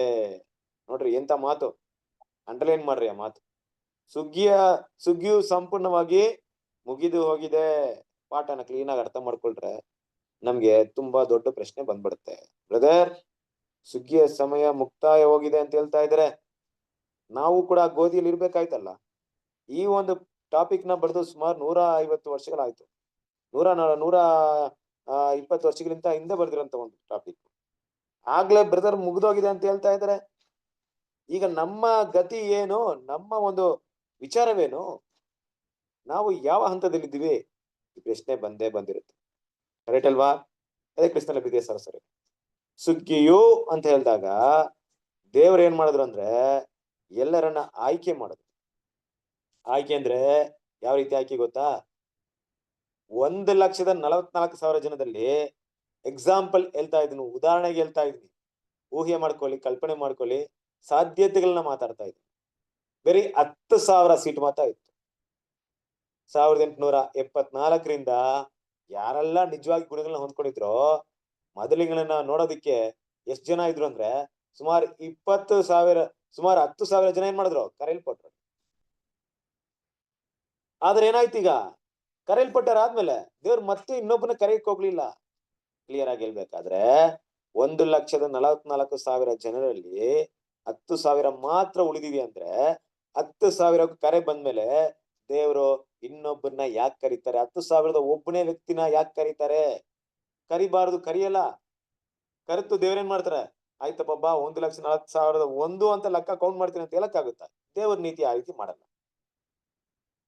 ಕರೆದ್ ಬಿಡಿದಾರೆ, ಎಲ್ಲ ಬಂದಿದ್ದಾರೆ, ಸುಗ್ಗಿ ಏನಾಯ್ತು? ಮುಕ್ತಾಯವಾಯ್ತು. ಸ್ಟಾಪ್ ಮಾಡ್ರಪ್ಪ, ಸುವಾರ್ತೆ ಸಾರಕ್ ಹೋಗ್ಬೇಡ್ರಿ, ಯಾರಿಗೂ ಕಾಲಿಂಗ್ ಕೊಡ್ಬೇಡ್ರಿ, ಸಬ್ಜೆಕ್ಟ್ ಮಾತಾಡಕ್ ಹೋಗ್ಬೇಡ್ರಿ, ಸ್ಟಾಪ್ ಮಾಡ್ರಿ, ಮುಗೀತು, ಬಂದ್ಬಿಟ್ಟಿದ್ದಾರೆ ಜನ. ಆದ್ರೆ ಕ್ರಿಸ್ತನ ಪ್ರೀತಿಯ ಸಹೋದರರೇ, ಅವರಲ್ಲಿ ಅನೇಕ ಜನರು ಓಟವನ್ನ ಓಡಿ ಮುಗಿಸಲಿಲ್ಲ. ನಾನು 10,000 ಅಂತ ಹೇಳ್ತಾ ಇದೀನಿ. 10,000, 20,000, 30,000 ಎಷ್ಟಿತ್ತೋ ಗೊತ್ತಿಲ್ಲ. ಯಾಕಂದ್ರೆ ಕೊನೆ ಕಾಲದಲ್ಲಿ ಹೇಗೆ ಆರಂಭ ಕಾಲದಲ್ಲಿ ತುಂಬಾ ಹಾರ್ವೆಸ್ಟ್ ಆಗಿತ್ತೋ ಹಾಗೆ ಕೊನೆ ಕಾಲದಲ್ಲಿ ತುಂಬಾ ಹಾರ್ವೆಸ್ಟ್ ಆಗುತ್ತೆ. ಆಗ ನೋಡ್ಬೇಕಾದ್ರೆ ಯಾರು ಏನ್ ಮಾಡಿಲ್ಲ, ಆ ಕೊನೆ ಸಮಯದಲ್ಲಿ ಆ ಬಂದಿರೋಂತ ಜನರಲ್ಲಿ ಎಲ್ರು ಓಟ ಓಡಿ ಮುಗಿಸಿಲ್ಲ. ಇದು ನಾನು ಎಕ್ಸಾಂಪಲ್ ನಿಮ್ಗೆ ಮೊದಲೊಂದ್ಸರಿ ಕೂಡ ಹೇಳಿದ್ದೀನಿ. ಈಗ ಒಂದು ಪ್ಲೇಸ್ಗೆ ಏನ್ ಮಾಡ್ತೀರಾ ನೀವು? ಟಿಕೆಟ್ ತಗೊಳಕ್ ಹೋಗ್ತೀರಾ ಯಾವ್ದೋ ಒಂದು ದೊಡ್ಡ ಫಂಕ್ಷನ್ಗೆ, ಏನಾಯ್ತು 100 ಜನ ಸೀಟ್ ಇದೆ, 90 ಜನ ತಗೊಂಡ್ಬಿಟ್ರು, 10 ಸೀಟ್ ಇತ್ತು, ಒಬ್ರು ಬಂದೇನ್ ಮಾಡ್ಬಿಟ್ರು 10 ಸೀಟ್ ತಗೊಂಡ್ಬಿಟ್ರು. ನೀವು ತುಂಬಾ ಆಸಕ್ತಿಯಿಂದ ಹೋಗ್ತೀರಾ, ನಾವು ಓಟ್ಬಿಡೋಣ ಅಂದ್ಬಿಟ್ರು. ಅವ್ರಿಗೆ ಕೇಳಿದ್ರೆ ಕಂಪ್ಲೀಟ್ ಕ್ಲೋಸ್ಡ್, ರಿಸರ್ವೇಶನ್ ಆಗ್ಬಿಟ್ಟಿದೆ. 100 ಸೀಟ್ ಇತ್ತಪ್ಪ, 100 ಸೀಟ್ ಕೊಟ್ಬಿಟ್ಟಿದೀನಿ, ನಿಮಗಿಲ್ಲ. ನೀವು ಕೇಳ್ತೀರಾ ಸರ್ ನೋಡಿ ಸರ್ ದಯವಿಟ್ಟು ನಮ್ಗೊಂದು 5 ಸೀಟ್ ಬೇಕಾಯ್ತು ಸರ್ ಕೊಡಿ ಸರ್. ಅವ್ರು ಹೇಳ್ತಾರೆ ಸಾಧ್ಯತೆನೇ ಇಲ್ಲ, ಎಲ್ರಿಗೂ ಸೀಟ್ ಫಿಲ್ ಆಯ್ತು, ನೀವೇನ್ ಮಾಡ್ತೀರಾ? ಅಲ್ಲಿರೋ ಪ್ರೊಸೀಜರ್ ಆಗಿ ಎಲ್ಲ ಕುತ್ಕೊಬೇಕು, ಸೀಟ್ ಅಷ್ಟೇ ಮುಗೀತು. ದಯವಿಟ್ಟು ಆಗಲ್ಲ, ನೆಕ್ಸ್ಟ್ ಅಲ್ವಾ, ನೆಕ್ಸ್ಟ್ ವಿಷಯಕ್ಕೆ ಬನ್ರಿ ಅಂತ. ಆ ಸಮಯದಲ್ಲಿ ಏನಾಗುತ್ತೆ, ಯಾರೋ ಒಬ್ರು ಬಂದ್ಬಿಟ್ಟು 10 ಟಿಕೆಟ್ನ ಕ್ಯಾನ್ಸಲ್ ಮಾಡ್ತಾರೆ. ಸರ್ ಈ ಟಿಕೆಟ್ನ ಕ್ಯಾನ್ಸಲ್ ಮಾಡ್ರಿ, ನಮ್ಮವ್ರು ಬರ್ಲಿಲ್ಲ. ಹೇಗಿರುತ್ತೆ ನಿಮ್ಗೆ? ಚಾನ್ಸ್ ಸಿಗ್ತಾ? ಇಷ್ಟೆಲ್ಲ PDS ರಾವ್ ಸರಿಯರೇ, ನಾವೆಲ್ಲರೂ ಕ್ಲಿಯರ್ ಆಗಿ ಅರ್ಥ ಮಾಡ್ಕೊಬೇಕಾಗಿರೋ ವಿಚಾರ ಏನ್ ಹೇಳಕ್ ಬರ್ತಾ ಇದೀನಿ ಅಂದ್ರೆ, ಈ ರೀತಿ ಆ ಸುಗ್ಗಿಯಲ್ಲಿ ಕರೆಯಲ್ಪಟ್ಟವರು, ಆಯ್ದುಕೊಳ್ಳಲ್ಪಟ್ಟವರು ಮಿಸ್ ಮಾಡ್ಕೊಂಡಿರೋಂತ ಅವಕಾಶ ನಿಮ್ಗೂ ನಮ್ಗೂ ಸಿಕ್ಕಿದೆ. ಮಿಸ್ ಮಾಡ್ಕೊಂಡಿರೋದು ಅವಕಾಶ ಸಿಕ್ಕಿದೆ, ಯೋಚನೆ ಮಾಡ್ರಿ. ನಮ್ಗೆ ಫ್ರೆಶ್ ಆಗಿ ಬರಲಿಲ್ಲ, ಯಾರೊಬ್ರು ಸೆಲೆಕ್ಟ್ ಆಗ್ಬಿಟ್ರು, ಅವ್ರು ರಿಜೆಕ್ಟ್ ಮಾಡ್ಕೊಂಡ್ಬಿಟ್ರು, ಕೊನೆವರೆಗೂ ನಂಬಿಕಸ್ಥರಾಗಿರ್ಲಿಲ್ಲ, ಮಿಸ್ ಆದ್ರು. ದೇವ್ರು ನಮ್ಮನ್ನ ಕರೆದಿದ್ದಾರೆ. ಕ್ರಿಸ್ತನ PDS ಸರಿಯರೇ, ಅದೇ ವಿಷಯವನ್ನ ಇಲ್ಲಿ ಮಾತಾಡ್ತಿರೋದು. ಮುಕ್ತಾಯವಾಗಿದೆ ಅಂದ್ರೆ ಇನ್ನು ಕೂಡ 120 ವರ್ಷಗಳಿಂದ ನಾವಿದೀವಂದ್ರೆ ಅನೇಕರು ಆ ಓಟವನ್ನು ಅಂಗೀಕರಿಸಿ ಓಡ್ಲಿಲ್ಲ. ಅದಕ್ಕೋಸ್ಕರ ದೇವ್ರೇನ್ ಮಾಡಿದಾರೆ, ಉಳಿದಿರುವಂತ ಭಾಗವನ್ನು ಫಿಲ್ ಮಾಡೋದಕ್ಕೆ ನಮ್ಮ ಭಾರತವರೆಗೂ ಬಂದು, ಕರ್ನಾಟಕದ ಮೂಲೆವರೆಗೂ ಬಂದು ಇಲ್ಲಿರುವಂತ ಸಹೋದರನ ಕೂಡ ಆಯ್ಕೆ ಮಾಡಿದಾರೆ ಅಂದ್ರೆ ನೋಡ್ರಿ, ದೇವ್ರು ಎಲ್ಲೆಲ್ಲ ಹುಡ್ಕೊಂಡ್ ಬಂದಿದ್ದಾರೆ. ಈ ಒಂದು ಹಾರ್ವೆಸ್ಟ್ ಇದ್ ಮಾಡ್ತಾರಲ್ಲ, ರಾಜ ಒಂದು ಔತಣವನ್ನ ಸಿದ್ಧ ಮಾಡಿ ಎಲ್ರನ್ನ ಕರೀತಾರೆ, ಕರೆದವ್ರು ಬರ್ಲಿಲ್ಲ. ಅವಾಗ ಏನ್ ಮಾಡ್ತಾರೆ, ಬೀದಿಯಲ್ಲಿ ಹಾದಿಯಲ್ಲಿ ಇರೋರ್ನ ಕರ್ಕೊಂಬರ್ರಿ ಅಂತ ನೋಡ್ರಿ. ಆ ರೀತಿ ನಾವು ಬೀದಿ ಹಾದಿಯಲ್ಲಿ ಇದ್ದವ್ರು ನಾವೆಲ್ಲ, ನಮ್ಗೂ ಕರೆ ಸಿಕ್ಬಿಡ್ತು ನೋಡ್ರಿ. ಏನ್ ಕರೆ? ನಾವು ಬೀದಿ ಹಾದಿಯಲ್ಲಿರೋರು ರಾಜನ ಮನೆ ಅರಮನೆ ಮುಂದೆ ನಿಂತ್ಕೊಳಕ್ ಆಗಲ್ಲ, ರಾಜನ ಒಂದು ಔತಣಕ್ಕೆ ನಮ್ಗೆ ಆಹ್ವಾನ. ಅದಿ ಕರೀತಾರ? ನಮ್ಮ ಮುಖೇಶ್ ಅಂಬಾನಿ ಇವ್ರ ಇದ್ರು ನೋಡಿ, ಅನಿಲ್ ಅಂಬಾನಿ, ಅವ್ರ ಅಂಬಾನಿ ಅವ್ರ ಮದ್ವೆ ನಡೀತಲ್ಲ, ನಮ್ಗೆಲ್ಲ ಇನ್ವಿಟೇಷನ್ ಬಂತ? ಕೊಡ್ತಾರ? ಯಾರೇ ನಾವು? ಆದ್ರೆ ತಂದೆಯಾದ ದೇವರು ನಮಗ್ ಕರೆದು ಬಿಟ್ಟಿದ್ದಾರೆ. ಆ ರೀತಿ ನಮ್ಗೆ ಸಿಕ್ಕಿರೋ ಅವಕಾಶ, ಅರ್ಥ ಆಯ್ತಾ? ಆ ಅವಕಾಶನ ನಾವೇನಾದ್ರು ಮಿಸ್ ಮಾಡ್ಕೊಂಡ್ರೆ ಯೋಚನೆ ಮಾಡ್ರಿ, ಎಂತ ದೊಡ್ಡ ಅವಕಾಶ ನಮ್ಗೆ ಸಿಕ್ಕಿದೆ. ಕ್ರಿಸ್ತನ PDS ಸರಿಯರೇ, ಆದ್ರಿಂದ ಇವತ್ ನಾವು ಅರ್ಥ ಮಾಡ್ಕೊಬೇಕಾಗಿರೋಂಥ ವಿಷಯ ಏನಪ್ಪಾ ಅಂದ್ರೆ, ಈ ಸುಗ್ಗಿ ಮುಕ್ತಾಯವಾಗಿದೆ ಅಂದ್ರೆ ಸುಗ್ಗಿ ಏನೋ ಮುಕ್ತಾಯವಾಯ್ತು, ಆದ್ರೆ ಸುಗ್ಗಿಯಲ್ಲಿ ಗೋಧಿ ಕಣಜದಲ್ಲಿ ಸೇರಿಸುವಂತ ಭಾಗ ಇನ್ನೂ ಉಳಿದಿದೆ. ಅಣಜಿನ ಬೆಂಕಿಯಲ್ಲಿ ಹಾಕುವಂತ ಭಾಗ ಇನ್ನೂ ಉಳಿದಿದೆ. ಆ ಕೆಲಸ ಏನಾಗ್ತಿದೆ, ಇನ್ನು ಮುಂದುವರಿತಾ ಇದೆ. ಕೆಲವೊಂದು ಗೋಧಿ ಕಾಳುಗಳು ಇಲ್ಲದೆ ಇದ್ದಾಗ ಆ ಆಯ್ಕೆ ಬೇರೆಯವ್ರಿಗೆ ಬಂದಿದೆ, ನಮಗೂ ಕೂಡ ಬಂದಿದೆ. ಆದ್ರಿಂದ ಆ ಭಾವನೆಯಲ್ಲಿ ನಾವಿರ್ಬೇಕು ಅನ್ನೋದು ನಾವೆಲ್ಲ ಅರ್ಥ ಮಾಡ್ಕೊಬೇಕಿರೋ ವಿಷಯ. ಯಾಕೆಂದ್ರೆ ಈ ಒಂದು ವಿಷಯಗಳನ್ನ ಸಹೋದರ ಬರಿಬೇಕಾದ್ರೆ ದೇವರ ಕೃಪೆ ಏನಿತ್ತು ಅಂತ ಇನ್ನೂ ಅವ್ರಿಗೆ ಗೊತ್ತಿರ್ಲಿಲ್ಲ, ದೇವರ ಆಯ್ಕೆ ಹೇಗಿತ್ತು ಅಂತ ಗೊತ್ತಿರ್ಲಿಲ್ಲ. ಲೆಕ್ಕಾಚಾರ ಕರೆಕ್ಟ್ ಇದ್ರು ಕೂಡ ಅದೇ ಟೈಮಲ್ಲಿ ಮುಗಿಸ್ಬೇಕಂದ್ರು ಕೂಡ ದೇವ್ರ ಏನ್ ಮಾಡಿಲ್ಲ, ಕೃಪೆನ ಕೊಟ್ಟಿದ್ದಾರೆ. ಏನ್ ಕೃಪೆ ಕೊಟ್ಟಿದ್ದಾರೆ? ಮುಗಿಸ್ಬೇಕಾದ್ರೆ ಯಾವಾಗ್ಲೂ ಮುಗಿಸ್ಬೋದಾಯ್ತು, 1914 1920 ಮಟ್ಟಿಗೆ ಮುಗಿಸ್ಬೇಕಾಯ್ತು, ದೇವ್ರು ಮುಗಿಸಿಲ್ಲ, ಎಕ್ಸ್ಟೆಂಡ್ ಮಾಡಿದ್ದಾರೆ. ನಮಗೂ ಅವಕಾಶ ಸಿಕ್ಕಿದೆ. ಆದ್ರಿಂದ ಅವಕಾಶ ನಮ್ಮಲ್ಲಿದೆ, ಕೃಪೆ ನಮ್ಮಲ್ಲಿದೆ, ಕೀಟ ನಮ್ ಕೈಯಲ್ಲಿದೆ. ಆದ್ರೆ ಮಿಸ್ ಮಾಡ್ಕೊಳ್ಳೋದು ನಮ್ ಕೈಯಲ್ಲೇ ಇದೆ. ಬಂದ್ಬಿಡ್ತು, ಕರೆಕ್ಟ್ ಅಲ್ವಾ? ಟಿಕೆಟ್ ಕೈಯಲ್ಲಿ ಕೊಟ್ಬಿಟ್ರು, ಓಡೋಗ ಕುತ್ಕೊಳ್ಳೋದು, ಸೀಟಲ್ಲಿ ಕುತ್ಕೊಳ್ಳೋದು ಬಿಡೋದು ಯಾರ ಕೈಯಲ್ಲಿದೆ? ನಮ್ ಕೈಯಲ್ಲೇ ಇದೆ. ನಾವು ಮಿಸ್ ಮಾಡ್ಕೊಂಡ್ರೆ ಬೇರೆ ಹೊರಟೋಗುತ್ತೆ. ಸೊ ಅದೇ ವಿಷಯವನ್ನ ಅಲ್ಲಿ ಮಾತಾಡ್ತಾ ಇದ್ರೆ, ಸೊ ಕಂಟಿನ್ಯೂ ಮಾಡೋಣ ಮುಂದಿನ ಒಂದು ಭಾಗವನ್ನ.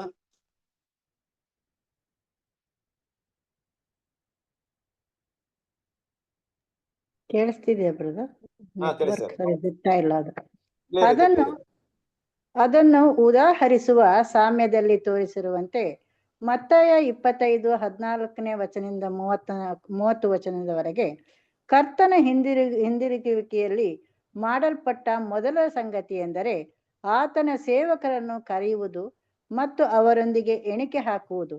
ತಮ್ಮ ತಲಾಂತುಗಳನ್ನು ಪ್ರಾಮಾಣಿಕವಾಗಿ ಉಪಯೋಗಿಸಿದ ಸೇವಕರನ್ನು ಲೆಕ್ಕ ಮಾಡುವುದರಲ್ಲಿ ಆತನ ಚಿತ್ತವನ್ನು ಬಯಸಿ ಅದನ್ನು ಪಾಲಿಸುವವರ ಬಗ್ಗೆ ಸಾಮ್ಯವು ತೋರಿಸುವುದೇನೆಂದರೆ, ಪ್ರತಿಯೊಬ್ಬನೂ ಪರೀಕ್ಷೆ ಹೊಂದಿದ ಕೂಡಲೇ ಅವರು ವಾಗ್ದತ್ತ ರಾಜ್ಯವನ್ನು ಪಡೆಯುವ ಮೊದಲೇ ಕರ್ತನ ಸೌಭಾಗ್ಯದಲ್ಲಿ ಸೇರುವಂತೆ ಮಾಡಲಾಯಿತು. ಈ ಸಾಮ್ಯವು ಆಳ್ವಿಕೆಯಲ್ಲಿ ನಮ್ಮ ಪಾಲು ಪ್ರಾರಂಭವಾಗುವ ಮುನ್ನವೇ ನೆರವೇರುವುದನ್ನು ನಾವು ನೋಡುತ್ತೇವೆ. ಶತ್ರುಗಳನ್ನು ಗೆಲ್ಲುವ ಮೊದಲೇ ಪ್ರತಿಯೊಬ್ಬ ನಂಬಿಗಸ್ತನು ಬರಲಿರುವ ರಾಜ್ಯದ ಸ್ಪಷ್ಟ ದೃಶ್ಯವನ್ನು, ವೈಭವವನ್ನು, ಉದಯವಾಗುವ ಸಹಸ್ರಮಾನದ ಮಹಾಕಾರ್ಯವನ್ನು ನೋಡುವಂತೆ ಅನುಮತಿಸಲ್ಪಡುತ್ತಾನೆ. ಮಹಾಪುನರ್ವಶದ ಈ ಆಶಯವು ಬೇಗನೆ ಎಲ್ಲಾ ಮಾನವ ಜಾತಿಯವರಿಗೂ ಕರ್ತನ ಮತ್ತು ಆತನ ಮಹಿಮೆಯುಳ್ಳ ಸಭೆಯ ಸಾಧನತೆಯ ಮೂಲಕ ನೆರವೇರುವುದು ಕರ್ತನ ಸಂತೋಷವಾಗಿದೆ ಮತ್ತು ಅದರಲ್ಲಿ ಭಾಗವಹಿಸುವಂತೆ ಅವರನ್ನು ಅನುಮತಿಸಲಾಗಿದೆ. ಓಕೆ, ಕ್ರಿಸ್ತನಲ್ಲಿ ಪ್ರೀತಿಯ ಸರಸ್ವರರೇ, ಮುಖ್ಯವಾಗಿ ಇಲ್ಲಿ ಮಾತಾಡ್ಬೇಕಂತ ವಿಷಯ ಏನಪ್ಪ ಅಂದ್ರೆ, ನಮ್ಮ ಕರ್ತನಾದ ಯೇಸು ಕ್ರಿಸ್ತನ ಎರಡನೇ ಬರುವಿಕೆಯಲ್ಲಿ, ಆ ಬರುವಿಕೆಯಲ್ಲಿ ಮೊದಲು ಮಾಡುವಂತ ಒಂದು ವಿಷಯವನ್ನ ಇಲ್ಲಿ ಒಂದು ಸಾಮ್ಯ ರೂಪವಾಗಿ ನಿಮ್ಗೆ ಮಾತಾಡಿದೆ. ಏನಪ್ಪಾ ಅಂದ್ರೆ, ಆತನು ಹಿಂದಿರುಗಿದ ಮೇಲೆ ಆತನ ಸೇವಕನ ಕರೆದು ಅವ್ರಿಗೆ ಏನೆಲ್ಲ ಕೊಟ್ಟೋಗಿದ್ರೋ ಆ ಒಂದು ಲೆಕ್ಕವನ್ನ ಮತ್ತೇನ್ ಮಾಡ್ತಾರೆ ಕೇಳ್ತಾರೆ ಅಲ್ವಾ. ಅವ್ರಿಗೆ ತಾಲಂತನ ಕೊಟ್ಟೋಗಿದ್ರು, ಆ ತಾಲಂತನ ಏನ್ ಮಾಡಿದ್ರೆ, ಯಾವ ರೀತಿ ಅವರು ಉಪಯೋಗ ಮಾಡಿದ್ರ ಅನ್ನೋಂಥ ವಿಷಯವನ್ನ ಏನ್ ಮಾಡ್ಬೇಕು, ಲೆಕ್ಕ ಕೇಳ್ಬೇಕು. ಕರೆಕ್ಟ್. ಯಾವ ರೀತಿ ಅಂದ್ರೆ, ಈಗ ಯೇಸು ಕ್ರಿಸ್ತನ ಬರುವಿಕೆ ಆದ್ಮೇಲೆ ಮೊದಲು ಆತನ ಗಮನ ಎಲ್ಲಿರುತ್ತಂದ್ರೆ ಸಭೆ ಮೇಲೆ. ಲೋಕಕ್ಕೆ ಪುನರುತ್ಥಾನ ಇರ್ಬೋದು, ಆರ್ಮೋಗದನ ಯುದ್ಧ ಇರ್ಬೋದು, ಇದೆಲ್ಲ ಕೂಡ ಅನಂತರ ವಿಷಯ. ಆದ್ರೆ ಸಭೆನ ಮೊದಲು ಕರೀದೆ, ಅವ್ರಿಗೆ ಕೊಟ್ಟಿರುವಂತ ಕೆಲಸನ ಪೂರ್ತಿ ಮಾಡದೆ ಯಾವುದೇ ವಿಷಯಗಳೇನಾಗಲ್ಲ, ಮುಂದುವರಿಲ್ಲ ಇಲ್ವಾ. ಸಾಗಿರೋದ್ರಿಂದ ಇಲ್ಲೇನ್ ಮಾಡ್ತಾರೆ, ಮೊದಲು ಬಂದ ತಕ್ಷಣ ಆ ಒಂದು ಲೆಕ್ಕ ಕೇಳುವಂತ ಒಂದು ವಿಷಯವನ್ನ ನಾವಿಲ್ಲಿ ನೋಡ್ತೀವಿ. ಅದನ್ನೇ ಮತ್ತೆ ಆ ಒಂದು ಸುವಾರ್ತೆಯಲ್ಲಿ ಏನ್ ಮಾಡ್ತಾರೆ, ಒಂದು ಸಾಮ್ಯ ರೂಪವಾಗಿ ಹೇಳಿದ್ದಾರೆ. ಅಂದ್ರೆ ಏನ್ ಮಾಡ್ತಾರೆ, ಅವರವರಿಗೆ ಸಾಮರ್ಥ್ಯಕ್ಕೆ ತಕ್ಕದಾಗಿ ಒಬ್ಬರಲ್ಲಿ 5 ತಲಾಂತು, ಇನ್ನೊಬ್ಬರಿಗೆ 2 ತಲಾಂತು, ಒಬ್ಬನಿಗೆ 1 ತಲಾಂತನ ಕೊಟ್ಟೋಗಿರ್ತಾರೆ. ಈಗ ರಾಜ ಏನ್ ಮಾಡ್ತಾರೆ, ದೂರದರ್ಶಿಗೆ ಹೋಗಿರ್ತಾನೆ, ಮತ್ತೇನ್ ಮಾಡ್ತಾರೆ, ಬರ್ತಾರೆ, ಬಂದ್ಮೇಲೆ ಏನ್ ಮಾಡ್ತಾರೆ, ಅವರ ಸೇವಕರಲ್ಲಿ ಏನಪ್ಪಾ ನಂಗೆ ಕೊಟ್ಟಿದಂತ ಒಂದು ತಾಲಂತ 5 ಕೊಟ್ಟನಲ್ಲ, ಏನ್ ಮಾಡಿದ ಒಬ್ಬ, ಏನ್ ಮಾಡಿದ 5ನ ಇಟ್ಕೊಂಡು 10 ಸಂಪಾದನೆ ಮಾಡಿದ್ದ. ಅವ 2 ತಾಲಂತನ ಇಟ್ಟು ಏನ್ ಮಾಡಿದ್ದ, ಆತ ಅದನ್ನ 4 ಸಂಪಾದನೆ ಮಾಡಿದ್ದ. 1 ತಾಲಂತಿರೋನು ನೆಲದಲ್ಲಿ ಹೂಳಿಟ್ಟಿರ್ತಾನೆ. ಹೀಗೆ ಅಲ್ವಾ. ಹಾಗಾಗಿ ಇದ್ರಲ್ಲಿ ಏನಪ್ಪಾ ನಾವು ನೋಡ್ತೀವಿ ಅಂದ್ರೆ, ದೇವ್ರ ಮಕ್ಕಳು ಅರ್ಥ ಮಾಡ್ಕೊಬೇಕಂತ ವಿಷಯ, ಮೊದಲು ಅವರಿಗೆ ಕೊಟ್ಟಿರುವಂತ ಕೃಪೆ, ಅವರಿಗೆ ಕೊಟ್ಟಿರುವಂತ ಸತ್ಯ, ದೇವ್ರು ಏನೆಲ್ಲಾ ಇವತ್ತು ಕೊಟ್ಟಿದ್ರೆ, ನಮ್ಗೆ ಟ್ಯಾಲೆಂಟ್ ಎಲ್ಲ ಕೊಟ್ಟಿದ್ದಾರೆ ನೋಡ್ರಿ, ಕೇಳಿಸುವಂತ ಕಿವಿ, ಅರ್ಥ ಮಾಡಿಕೊಳ್ಳುವಂತ ಮನೋಭಾವನೆ ಅಲ್ವಾ, ನಮ್ಮ ದೇಹದಲ್ಲಿರುವಂತ ಬಲ, ಶಕ್ತಿ, ಏನ್ ಬೇಕಾದ್ರೆ ಇನ್ಫ್ಲೂಯೆನ್ಸ್ ಏನ್ ಬೇಕಾದ್ರೆ ಇರ್ಬೋದು, ಹಣ ಇರ್ಬೋದು, ಜ್ಞಾನ ಇರ್ಬೋದು, ಸಮಯ ಇರ್ಬೋದು, ಎಲ್ಲವನ್ನ ಎಷ್ಟರ ಮಟ್ಟಿಗೆ ಕರೆಕ್ಟ್ ಆಗಿ ಯೂಸ್ ಮಾಡಿದ್ವಿ ಅಷ್ಟರ ಮಟ್ಟಿಗೆ ನಮ್ಗೆ ರಿವಾರ್ಡ್ ಇರುತ್ತೆ ಅಲ್ವಾ. ಇನ್ನ ಯಜಮಾನನ ವಿಶ್ರಾಂತಿಯಲ್ಲಿ ಪ್ರವೇಶಿಸು, ಸ್ವಲ್ಪದ್ರಲ್ಲಿ ಅಲ್ಪವಾದಲ್ಲಿ ನಂಬಿಕಸ್ಥನಾಗಿದ್ದ ಆಳು ನೀನು ದೊಡ್ಡ ವಿಷಯದಲ್ಲಿ ನಿನ್ಗೆ ನಾನು ಏನ್ ಮಾಡ್ತೀನಿ, ಅಧಿಕಾರವನ್ನ ಕೊಡ್ತೀನಿ ಅಂತ ಏನ್ ಮಾಡ್ತಾರೆ, ಕೊಡ್ತಾರೆ. ಹಾಗಾಗಿ ಆ ಕೆಲಸ ಮೊದಲು ನಡಿಬೇಕು. ಇವತ್ತು ಕೂಡ ನಮ್ಮಲ್ಲಿ ಏನ್ ಮಾಡಿದ್ದಾರೆ, ತಾಳಂತಗಳನ್ನ ಕೊಟ್ಟಿದ್ದಾರೆ, ನಾವ್ ಎಷ್ಟರ ಮಟ್ಟಿಗೆ ಅದನ್ನ ಯೂಸ್ ಮಾಡ್ತೀವಿ ಅನ್ನೋದ ಮೇಲೆ ನಮ್ಮ ಭವಿಷ್ಯದ ಕ್ರಿಸ್ತನೊಂದಿಗೆ ಆಳ್ವಿಕೆ ಮಾಡುವಂತ ಒಂದು ವಿಷಯ ನಿರ್ಧರಿಸಲ್ಪಡುತ್ತದೆ. ಏನ್ ತ್ಯಾಗ ಮಾಡಿದ್ವಿ, ಇದನ್ನೆಲ್ಲ ಇಟ್ಟು ಏನ್ ಗುಣಗಳನ್ನ ಬೆಳೆಸ್ಕೊಂಡಿದ್ವಿ. ಒಂದು ಯಾರೋ ಒಬ್ರು 10,000 ಕೊಟ್ಟಿದ್ರೆ 10,000 ಇಟ್ಟು 20,000 ಮಾಡೋದು ತುಂಬಾ ಈಸಿ ಅಲ್ವಾ. 20,000ನ 20 ಲಕ್ಷನೂ ಮಾಡ್ಬೋದು. ಹಾಗೆ ಇವತ್ತು ಬಿಸ್ನೆಸ್ ಎಲ್ಲ ಹಾಗೆ. ಆದ್ರೆ ದೇವ್ರು ಕೊಟ್ಟಿರುವಂತ ತಾಲಂತನ್ನ ಕಲ್ಕೊಂಡು ಏನೆಲ್ಲ ಬೆಳೆಸ್ಕೊಂಡಿದ್ವಿ ಅದನ್ನೆಲ್ಲ ನಾವು ಯೂಸ್ ಮಾಡಿ ಇಟ್ಕೊಂಬಾರ್ದು ಅಲ್ವಾ. ದೇವ್ರು ಕೊಟ್ಟಿರುವಂತ ತಾಲಂತಗಳನ್ನ ಯೂಸ್ ಮಾಡಿ, ಅದನ್ನ ಉಪಯೋಗ ಮಾಡಿ, ನಾವ್ ಏನು ಗುಣಗಳನ್ನ ಬೆಳೆಸ್ಕೊಂಡಿದ್ವಿ, ಏನೆಲ್ಲ ಸಂಪಾದನೆ ಮಾಡಿದ್ವಿ ಅನ್ನೋದು ಮುಖ್ಯವಾಗುತ್ತೆ. ಆದ್ರಿಂದ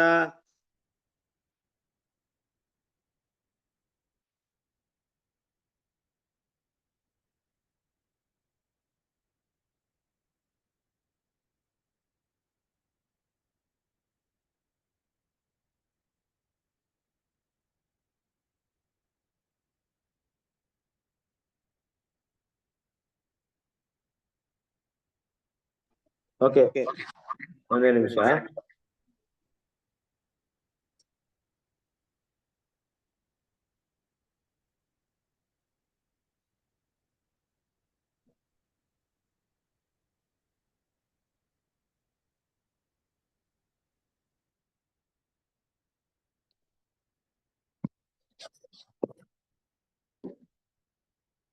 ಸರಿ ಕ್ರಿಸ್ತಲ್ ಬಿದ್ದೇಶ್ವರ ಸರ್ ಇದೆ. ಸೊ ಅದು ಫೋನ್ ಸ್ವಲ್ಪ ಪ್ರಾಬ್ಲಮ್ ಆಯ್ತು. ಇರ್ಲಿ, ಏಕೆ ನಂದು ಸ್ಕ್ರೀನ್ ಕಾಣಿಸ್ತಾ ಇದೆಯಾ ನಿಮ್ಗೆ?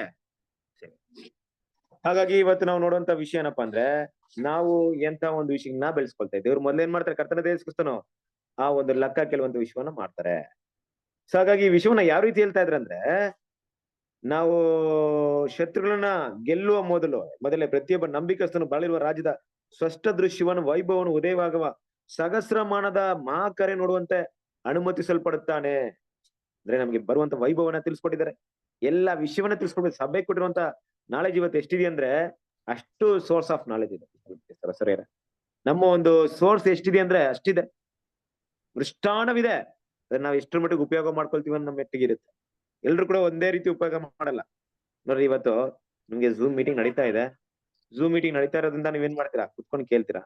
ಈ ಝೂಮ್ ಮೀಟಿಂಗ್ ಆದ್ಮೇಲೆ ನಿಮ್ಗೆ ಕೆಲವೊಂದು ಡೌಟ್ ಬಂದ್ಬಿಡುತ್ತೆ. ಕೆಲವ್ರಿಗೆ ಏನಾಗಿರುತ್ತೆ, ಏನಪ್ಪ 1 ಅವರ್ ಝೂಮ್ ಮೀಟಿಂಗ್ ಕೇಳ್ತೀವಿ, ಅಷ್ಟೇ ಸಾಕು ನಮ್ಗೆ ಸಬ್ಜೆಕ್ಟ್ ತಲೆಗೆ ಕುತ್ಕೊಂಡು ಬೇರೆ ವಿಚಾರ ನೋಡೋಣ ಅಂತ ಕುತ್ಕೊಂತಾರೆ. ಕೆಲವರು ಇಲ್ಲ ನನಗೇನೋ ಪಾಯಿಂಟ್ ಇಲ್ಲ, ಅರ್ಥವಾಗಿಲ್ಲ, ಬ್ರದರ್ ಮಾತಾಡೋದು ಕ್ಲಿಯರ್ ಆಗಿಲ್ಲ, ನಾನು ಹುಡುಕ್ಬೇಕು ಅನ್ನೋ ಹುಡುಕೋರು ಇರ್ತಾರೆ. ಇನ್ನು ಎಷ್ಟು ಅಡಿ ತಿಳ್ಕೊಳ್ಳೋರು ಇರ್ತಾರೆ, ಇನ್ನು ಎಷ್ಟು ಅರ್ಥ ಮಾಡ್ಕೊಳ್ಳೋರು ಇರ್ತಾರೆ, ತುಂಬಾ ಪ್ರಾಮುಖ್ಯತೆ ಕೊಡೋರು ಇರ್ತಾರೆ. ಇದು ಅರ್ಥವಾಗಿಲ್ವಲ್ಲ, ಇದನ್ನ ಹೆಂಗ ತಿಳ್ಕೊಬೇಕಲ್ಲ, ಯಾವ ವಿಷಯದ ಬಗ್ಗೆ ಹೇಳ್ತಾರೆ. ಆ ರೀತಿ ಆಸಕ್ತಿ ಗುಣಗಳನ್ನ ಆ ರೀತಿ ಬೆಳೆಸ್ಕೊಳಕ್ಕೆ ಯಾರು ಮುಂದೆ ಓಡ್ತಾ ಇರ್ತಾರೋ ಅವ್ರಿಗೆ ಏನಾಗುತ್ತೆ, ದೇವರ ವಿಷಯಗಳು ತಿಳಿಸಲ್ಪಡುತ್ತೆ. ಮತ್ತೆ ಅವ್ರು ಏನ್ ಮಾಡ್ತಾರೆ, ನಂಬಿಕಸ್ತ ಹಾಳಾಗೋದಿಕ್ಕೆ ಸಾಧ್ಯತೆ ಆಗಿರೋದ್ರಿಂದ ದೇವ್ರ ಮಕ್ಕಳು ವಿಷಯಗಳನ್ನ ಅರ್ಥ ಮಾಡ್ಕೊಬೇಕು. ಈ ಸುಗ್ಗಿಯ ಕಾಲದಲ್ಲಿ ಮೊಟ್ಟ ಮೊದಲು ಮಾಡುವಂತ ವಿಷಯ ಸುಗ್ಗಿ ಏನಪ್ಪಾ ಅಂದ್ರೆ, ಇದು ಕೂಡ ಸುಗ್ಗಿ ಒಂದ್ ಭಾಗನೆ. ಬರೀ ಸುಗ್ಗಿ ಅಂದ ತಕ್ಷಣ ಹಲವಾರು ಎಕ್ಸಾಂಪಲ್ ಇದೆ. ಕರ್ತನ ದೇವಸ್ಕೃತರು ಬಂದು ಲೆಕ್ಕ ಕೇಳ್ತಾರೆ ನೋಡ್ರಿ. ಲೆಕ್ಕ ಕೇಳಿ ನಂಬಿಕಸ್ಥರಾಗಿರುವಂತ ಆಳನ್ನ ಏನ್ ಮಾಡ್ತಾರೆ, ತನ್ನ ಒಂದು ರಾಜ್ಯಕ್ಕೆ ಬಾಧ್ಯಸ್ಥಾಗಿ ಮಾಡೋದು ಸುಗ್ಗಿ ಕಾರ್ಯ. ಆಯ್ತಲ್ವಾ? ಕಂಟಿನ್ಯೂ ಮಾಡೋಣ. ಓದೋಣ ಬ್ರದರ್. ಓದಿ. ನಾವು ಈ ರೀತಿಯಲ್ಲಿ ಪಿಸ್ಕಾ ಪರ್ವತ ಶ್ರೇಣಿಯ ಎತ್ತರದಲ್ಲಿ ನಮ್ಮ ಮುಂದೆ ಇರುವ ಭವ್ಯವಾದ ಪ್ರತೀಕ್ಷೆಯನ್ನು ದೃಷ್ಟಿಸುವಂತೆ ನಿಂತುಕೊಂಡಿರುವಾಗ ನಮ್ಮ ಹೃದಯವು ಕರ್ತನ ಮಹಾಯೋಜನೆಯ ಬಗ್ಗೆ ಹೇಳಲಾಗದ ಸಂತೋಷದಿಂದ ಉಲ್ಲಾಸಿಸುತ್ತದೆ. ಸಭೆಯು ಆಕೆಯ ಅಪಮಾನ ಹೊಂದುವಿಕೆಯ ನಿರರ್ಥಕತೆಯಲ್ಲಿ ಇನ್ನೂ ಅಲೆದಾಡುತ್ತಿರುವಾಗ, ಆಕೆಯ ನಿಜವಾದ ವಿಜಯೋತ್ಸವದ ಸಮಯವು ಇನ್ನೂ ಪೂರ್ಣವಾಗಿ ಬಾರದೆ ಇರುವಾಗಲೂ ಅದರ ಶೀಘ್ರ ಸಮೀಪಿಸುವಿಕೆಯ ಸೂಚನೆಗಳನ್ನು ನೋಡುತ್ತಾ ಮತ್ತು ನಂಬಿಕೆಯು ಈಗಾಗಲೇ ಮದಲಿಂಗನ ಪ್ರತ್ಯಕ್ಷತೆಯನ್ನು ತಿಳಿದಿದ್ದು, ನಾವು ನಮ್ಮ ತಲೆಗಳನ್ನು ಎತ್ತಿ ನಮ್ಮ ವಿಮೋಚನೆಯು ಹತ್ತಿರವಾಗಿರುವುದಕ್ಕಾಗಿ ಉಲ್ಲಾಸಿಸುತ್ತೇವೆ. ಆಹಾ, ಎಂಥ ಆಶೀರ್ವಾದದ ಪರಿಪೂರ್ಣತೆ ಮತ್ತು ಸಂತೋಷಕ್ಕೆ ಹಾಗೂ ಕೃತಜ್ಞತಾ ಸ್ತುತಿಗಳನ್ನು ಸಲ್ಲಿಸಲು ಈ ಸತ್ಯವು ಕಾರಣವಾಗಿದೆ. ನಿಜವಾಗಿಯೂ ಕರ್ತನು ನಮ್ಮ ಬಾಯಿಯಲ್ಲಿ ನೂತನ ಸಂಗೀತವೊಂದನ್ನು ಹಾಕಿದ್ದಾನೆ. ಅದೊಂದು ಭವ್ಯವಾದ ಸ್ತುತಿ ಗೀತೆಯಾಗಿದೆ. ಇದರ ಮೊದಲನೆಯ ಚರಣವಾದ ಇಗೋ, ಎಲ್ಲಾ ಜನರಿಗೆ ಮಹಾ ಸಂತೋಷವನ್ನು ಉಂಟು ಮಾಡುವ ಶುಭ ಸಮಾಚಾರವನ್ನು ನಾನು ತಂದಿದ್ದೇನೆ ಎಂಬುದನ್ನು ದೇವದೂತರ ಗಾಯನ ಮಂಡಳಿಯವರು ಯೇಸು ಕಂದನ ಜನನದಲ್ಲಿ ಹಾಡಿದ್ದರು. ಕೇಳಿರಿ, ಜನರಿಗೆಲ್ಲ ಮಹಾ ಸಂತೋಷವನ್ನು ಉಂಟು ಮಾಡುವ ಶುಭ ಸಮಾಚಾರವನ್ನು ನಿಮಗೆ ತಿಳಿಸುತ್ತೇನೆ. ದೇವರಿಗೆ ಸ್ತೋತ್ರವಾಗಲಿ. ಅದರ ಸಾಮರಸ್ಯಕರ ದಣಿವುಗಳು ಇನ್ನೂ ಮುಂದೆ ಪರಲೋಕ ಭೂಲೋಕಗಳನ್ನು ರಕ್ಷಣೆಯ ಆಶೀರ್ವದಿತ ಕಾರ್ಯಕ್ಕಾಗಿ ಪುನರ್ವಶದ ನಿರಂತರವಾದ ಗಾನಸುಧೆಯಿಂದ ತುಂಬಿಸುತ್ತದೆ. ಅದನ್ನು ಆತನು ಬಂದಾಗ ಅದರ ಭವ್ಯವಾದ ಒಟ್ಟುಗೂಡಿಸುವಿಕೆಯ ಕಡೆಗೆ ಪ್ರಗತಿಪಡಿಸುತ್ತಾನೆ. Okay, thank you. ಸರಸ್ವರಿಯರೇ, ಈ ಸುಗ್ಗಿಯ ಕಾಲ ಅಂತ ನಾವಿರುವಂತ ಒಂದು ಕಾಲ ತುಂಬಾ ಒಂದು ಶ್ರೇಷ್ಠವಾದಂತ ಕಾಲ, ವಿಶೇಷವಾದಂತ ಕಾಲ. ಸಭೆಯ ಒಂದು ಅಂತ್ಯ ಭಾಗದಲ್ಲಿದ್ದೀವಿ. ಈ ಪಿಸ್ಕಾ ಪರ್ವತ ಅಂತ ಕ್ರಿಸ್ತನ ಎರಡನೇ ಬರುವಿಕೆಯ ಈ ಒಂದು ಮುಖ್ಯವಾದ ಹಂತದಲ್ಲಿದ್ದೀವಿ ಅಲ್ವಾ? ಅದನ್ನ ದೃಷ್ಟಿ ನೋಡ್ಕೊಳ್ತಾ ಇದೀವಿ. ಕ್ರಿಸ್ತನಿಂದ ಬರುವಂತಹ ಮಹಾ ಪದವಿಯನ್ನ ನಿರೀಕ್ಷೆ ನೋಡ್ತಾ ಇದೀವಿ. ಆದ್ರಿಂದ ಆ ರೀತಿ ಭಾವನೆಯಲ್ಲಿರೋರಿಗೆ ಹೇಳಲಾಗದ ಸಂತೋಷ. ಈ ಭೂಮಿಯಲ್ಲಿ ನಾವು ಹಲವಾರು ಸಂತೋಷ ನೋಡಿದೀವಿ ತಾನೆ. ಏನ್ ಸಂತೋಷ ನೋಡಿದೀವಿ?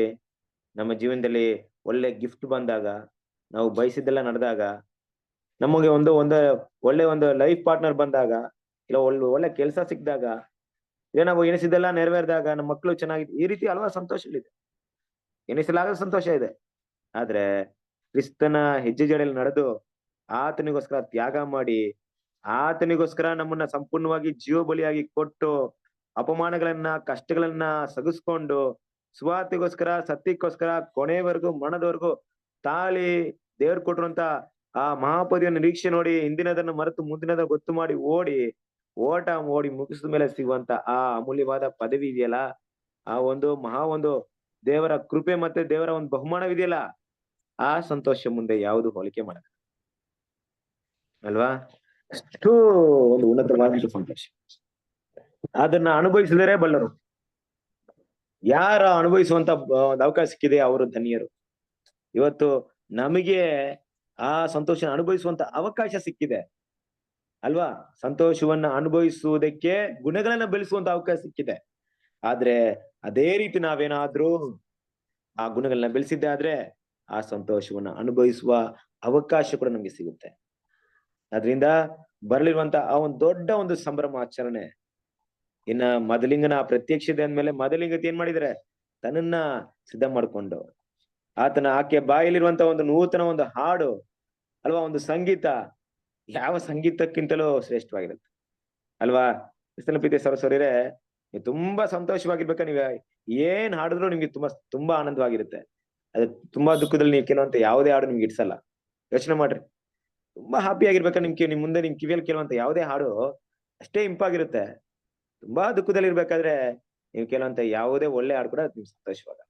ಹಾಗೆ ಆ ಸಂತೋಷದ ಕ್ಷಣಗಳು ನಮ್ಮ ಮುಂದೆ ಇದೆ. ಆ ಸುಗ್ಗಿಯ ಕಾಲದ ಅಂತ್ಯದಲ್ಲಿ ಆ ಒಂದು ಗೋಧಿಗಳಾಗಿ ಮಾರ್ಪಟ್ಟು ಕ್ರಿಸ್ತನ ಒಂದು ರಾಜ್ಯದಲ್ಲಿ ಪಾಲ್ಗೊಳ್ಳುವಂತ ಆ ಶುಭ ಸಂದೇಶದ ವಿಷಯ ನಮ್ಮ ಮುಂದೆ ಇದೆ. ಅದಕ್ಕೆ ಹೇಳ್ಬೇಕಾರೆ ಅಲ್ಲೊಂದು ಸಮಾಚಾರ ಇದೆಯಲ್ಲ, ಏನಂತ ಹೇಳ್ತಾರೆ, ಕೇಳಿರಿ ಜನರಿಗೆಲ್ಲ ಮಹಾ ಸಂತೋಷವನ್ನು ಉಂಟು ಮಾಡುವಂತ ಶುಭ ಸಮಾಚಾರ ನಿಮಗೆ ತಿಳಿಸುತ್ತೇನೆ. ಏನದು ಜನರಿಗೆಲ್ಲ ಮಹಾ ಸಂತೋಷ? ಮೊದಲನೇದಾಗಿ ಇಡೀ ಲೋಕ ಸಂತೋಷ ಪಡ್ದೆ ಏನ್ ಗೊತ್ತಾ? ನಮಗೆ ಒಬ್ಬ ರಕ್ಷಕನ ಇದ್ದರು ಅಂದ್ಬಿಟ್ಟು, ಆ ರಕ್ಷಕನ ಮೂಲಕ ನಮಗೆ ವಿಮೋಚನೆ ಸಿಗುತ್ತೆ ಅನ್ನುವಂತ ವಿಷಯ. ನಮಗೊಬ್ಬ ರಕ್ಷಕನು ಹುಟ್ಟಿದಾನೆ ಅಂದ್ಬಿಟ್ಟು, ಹುಟ್ಟಿದ್ರಲ್ಲ, ಬಂದಿದ್ದಾರೆ ಎರಡನೇ ಬರುವಿಕೆಯಲ್ಲಿ ಬಂದು ನಮ್ಮನ್ನ ರಕ್ಷಣೆ ಮಾಡಕ್ ಬಂದಿದ್ದಾರೆ. ಅವ್ರು ಮಾತ್ರವಲ್ಲ, ಆತನ ಜೊತೆಗೆ 1,44,000 ರಕ್ಷಕರುಗಳು ಇದ್ದಾರೆ ಅಂದ್ಬಿಟ್ಟು ಸಂತೋಷ ಇರುತ್ತೆ. ಅವ್ರ ಮೂಲಕ ನಾವು ರಕ್ಷಣೆ ಹೊಂತೀವಂತ ಸಂತೋಷ ಇರುತ್ತೆ. ಇಡೀ ಲೋಕಕ್ಕಿರುವಂತಹ ಸಂತೋಷ ಎಷ್ಟರ ಮಟ್ಟಿಗಿರುತ್ತೆ. ಇಡೀ ಲೋಕವನ್ನ ಪುನರ್ ಸ್ಥಾಪಿಸುವಂತ ಆ ಒಂದು ಇಂಪಾದ ಕ್ಷಣಗಳ ಗಣನೆಗಳು, ಕಾಲದ ಸಮಯಗಳು ಇನ್ನಿಷ್ಟೇ ಸಮಯದಲ್ಲಿ ಆರಂಭವಾಗ್ತಾ ಇದೆ. ಅದರಿಂದ ಈ ಒಂದು ಸುಗ್ಗಿಯ ಒಂದು ಕಾಲ ಅನ್ನುವಂತ ಈ ಟಾಪಿಕ್ ಏನಾಯ್ತು ಅಂದ್ರೆ ಇಲ್ಲಿಗೆ ಮುಕ್ತಾಯವಾಯ್ತು. ಕೊನೆಯದಾಗಿ ಒಂದು ಒಳ್ಳೆ ಪೋಯಂ ಇದೆ, ಆ ಪೋಯಂನ ಓದೋಣ. ಓದಿ. ಭೂಲೋಕವೇ ಉಲ್ಲಾಸಿಸು, ಕರ್ತನು ಆಗಮಿಸುತ್ತಾನೆ.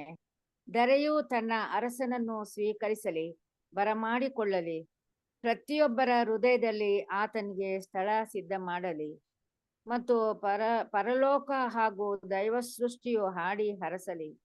ಆತನು ಕೃಪಾಸತ್ಯತೆಯಿಂದ ಜಗತ್ತನ್ನು ಆಳುತ್ತಾನೆ ಮತ್ತು ರಾಷ್ಟ್ರಗಳನ್ನು ದೃಢಪಡಿಸುತ್ತಾನೆ. ಕಟ್ಟುನಿಟ್ಟಾಗಿ ಆತನ ನೀತಿಯನ್ನು ಹಾಗೂ ಆತನ ಅದ್ಭುತ ಪ್ರೀತಿಯನ್ನು ಸ್ಥಾಪಿಸುತ್ತಾನೆ. ಹೌದು, ಕ್ರಿಸ್ತನ ಪ್ರೀತಿಯ ಸಹೋದರರೇ, ಭೂಲೋಕವೇ ಉಲ್ಲಾಸಿಸು, ಕರ್ತನು ಆಗಮಿಸಿದ್ದಾನೆ. ಈ ಪ್ರಪಂಚ ಆ ಕ್ಷಣ ಗಣನೆಯಲ್ಲಿದೆ, ಆ ಉಲ್ಲಾಸದ ಸಮಯ ಆರಂಭ ಆಗ್ತದೆ ಅಲ್ವಾ? ಆ ಉಲ್ಲಾಸವೆಲ್ಲವೂ ಸಭೆ, ಭೂಮಿಯಲ್ಲಿರುವಂತ ಸಭೆ ಓಟ ಓಡಿ ಮುಗಿದ ತಕ್ಷಣದಲ್ಲಿ ಏನಾಗುತ್ತೆ, ಆ ಒಂದು ಸಮಯಗಳು ಈ ಲೋಕವನ್ನ ಸರಿ ಮಾಡಿ ಮತ್ತೆ ಎಲ್ಲ ತಿರುಗಿ ಕೊಡುವಂತ ಸಮಯ ಅಲ್ವಾ? ಈ ಲೋಕ ಕರ್ತನಾದ ಯೇಸು ಕ್ರಿಸ್ತನ ಅಂಗೀಕರಿಸುತ್ತೆ, ಅರಸನನ್ನ ಸ್ವೀಕಾರ ಮಾಡುತ್ತೆ, ಬರಮಾಡಿಕೊಳ್ಳುತ್ತೆ ಅಲ್ವಾ? ಪ್ರತಿಯೊಬ್ಬ ಮನಸ್ಸು ಕೂಡ ಅಂತ ಒಬ್ಬ ರಾಜನು ಭೂಮಿಯಲ್ಲಿ ನಿಜವಾಗ್ಲೂ ಇರಕ್ಕೆ ಸಾಧ್ಯತೆ ಇದೆಯಾ ಅಂತ ಕಲ್ಪನೆ ಮಾಡ್ಕೊಳ್ಳುತ್ತೆ. ಅವಾಗ ಆ ಸತ್ಯವನ್ನು ಅರ್ಥ ಮಾಡ್ಕೊಂಡಾಗ ಇದು ನಿಜವಾಗಿರೋದಕ್ಕೆ ಸಾಧ್ಯತೆ ಇದೆಯಾ ಅಂತ ಯೋಚನೆ ಮಾಡುತ್ತೆ. ಅದಕ್ಕೆ ಆ ರೀತಿಯಾದಂತ ಒಂದು ಸಿದ್ಧತೆಗಳು ಕೂಡ ನಡೆಯುತ್ತೆ ಅಲ್ವಾ?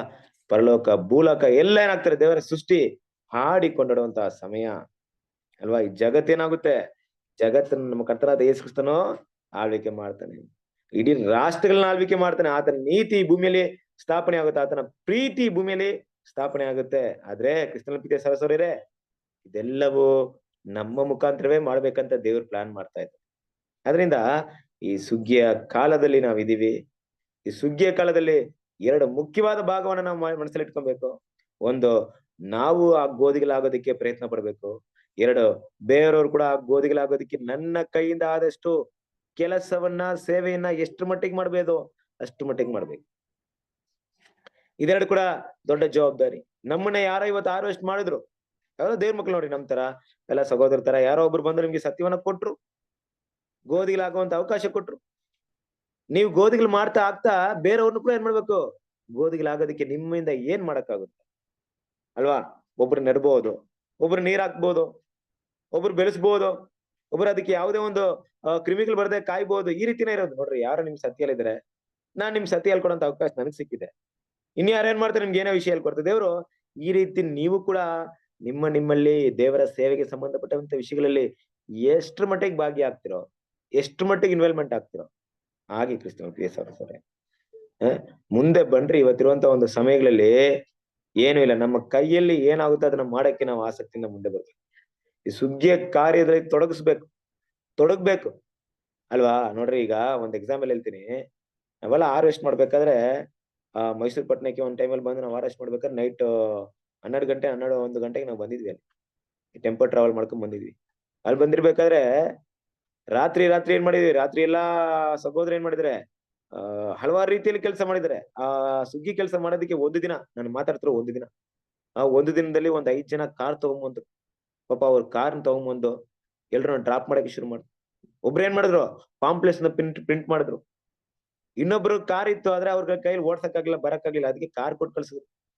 ಇನ್ ಕೆಲವ್ರು ಏನ್ ಮಾಡಿದ್ರು, ಕೆಲಸ ಕಾರ್ಯನ ಬಿಟ್ಟು ಇವತ್ತು ನಾನು ಏನ್ ಮಾಡ್ತೀನಿ, ಈ ಸಭೆಗೆ ಪಾಂಪ್ಲೆಟ್ಸ್ ನ ಕೊಡ್ತೀನಿ, ಪಾಂಪ್ಲೆಟ್ಸ್ ನಾನು ಅಂಟಿಸ್ತೀನಿ, ಇಲ್ಲ ನನ್ನಿಂದ ಏನ್ ಕೆಲಸ ಆಗುತ್ತೆ ಅದನ್ನ ಮಾಡ್ತೀನಿ ಅಂತ ಮಾಡಿದ್ರು. ಬೇರೆಯವ್ರು ಕರೆಕ್ಟ್ ಆಗಿ ಪ್ಲಾನ್ ಮಾಡಿದ್ರು, ಎಲ್ಲಿ ಇವ್ರನ್ನೆಲ್ಲ ನಿಲ್ಲಿಸ್ಬೇಕು, ಎಲ್ಲಿ ಇವ್ರನ್ನ ಕರೆಕ್ಟ್ ಆಗಿ ಕೆಲಸನ ಮುಗಿಸ್ಬೇಕಂತ ಪ್ಲಾನ್ ಮಾಡಿದ್ರು. ಕೆಲವ್ರು ನಂಬರ್ ಕರೆಕ್ಟ್ ಮಾಡಿದ್ರು, ಕೆಲವ್ರು ಸಿಕ್ಕಿರೋಂತ ನಂಬರ್ಗೆ ಫಾಲೋ ಅಪ್ ಮಾಡಿದ್ರು, ಕೆಲವ್ರು ಕ್ಲಾಸ್ ತಗೊಂಡ್ರು, ಕೆಲವರು ಅವ್ರನ್ನ ಕರ್ಕೊಂಬಂದು ದೇವ್ರ ದಾರಿಗೆ. ಹೀಗೆ ಹಲವಾರು ಕೆಲ್ಸಗಳು. ಅದ್ರಲ್ಲಿ ನನ್ನ ಕೆಲಸ ಏನಪ್ಪಾ, ನನ್ ಕೈಯಿಂದ ಏನ್ ಮಾಡಕ್ಕಾಯ್ತು ಅಂತ ಯಾರು ಯೋಚನೆ ಮಾಡಿದ್ರು ಅವರೆಲ್ಲ ಭಾಗಿಯಾದ್ರು. ಇಲ್ಲ ಬ್ರದರ್, ನನಗೆ ಕಾರ್ ಓಡ್ಸಕ್ ಬರಲ್ಲ ಅಂದ್ಬಿಟ್ಟು ಮನೇಲಿ ಕೂತ್ಕೊಂಡಿರ್ಲಿಲ್ಲ. ಇಲ್ಲ ಬ್ರದರ್, ನನಗೆ ಪಾಂಪ್ಲೆಟ್ಸ್ ಕೊಡಕ್ ಬರಲ್ಲ, ನಾನು ಎಲ್ರ ಮುಂದೆ ಕೊಡಕ್ ನಾಚಿಕೆ ಅಂದ್ಬಿಟ್ಟು ಯಾರು ಇರ್ಲಿಲ್ಲ. ಎಲ್ಲ ಈ ರೀತಿ ಭಾಗಿಯಾದ್ರು. ಇದೇ ಸೇವೆ.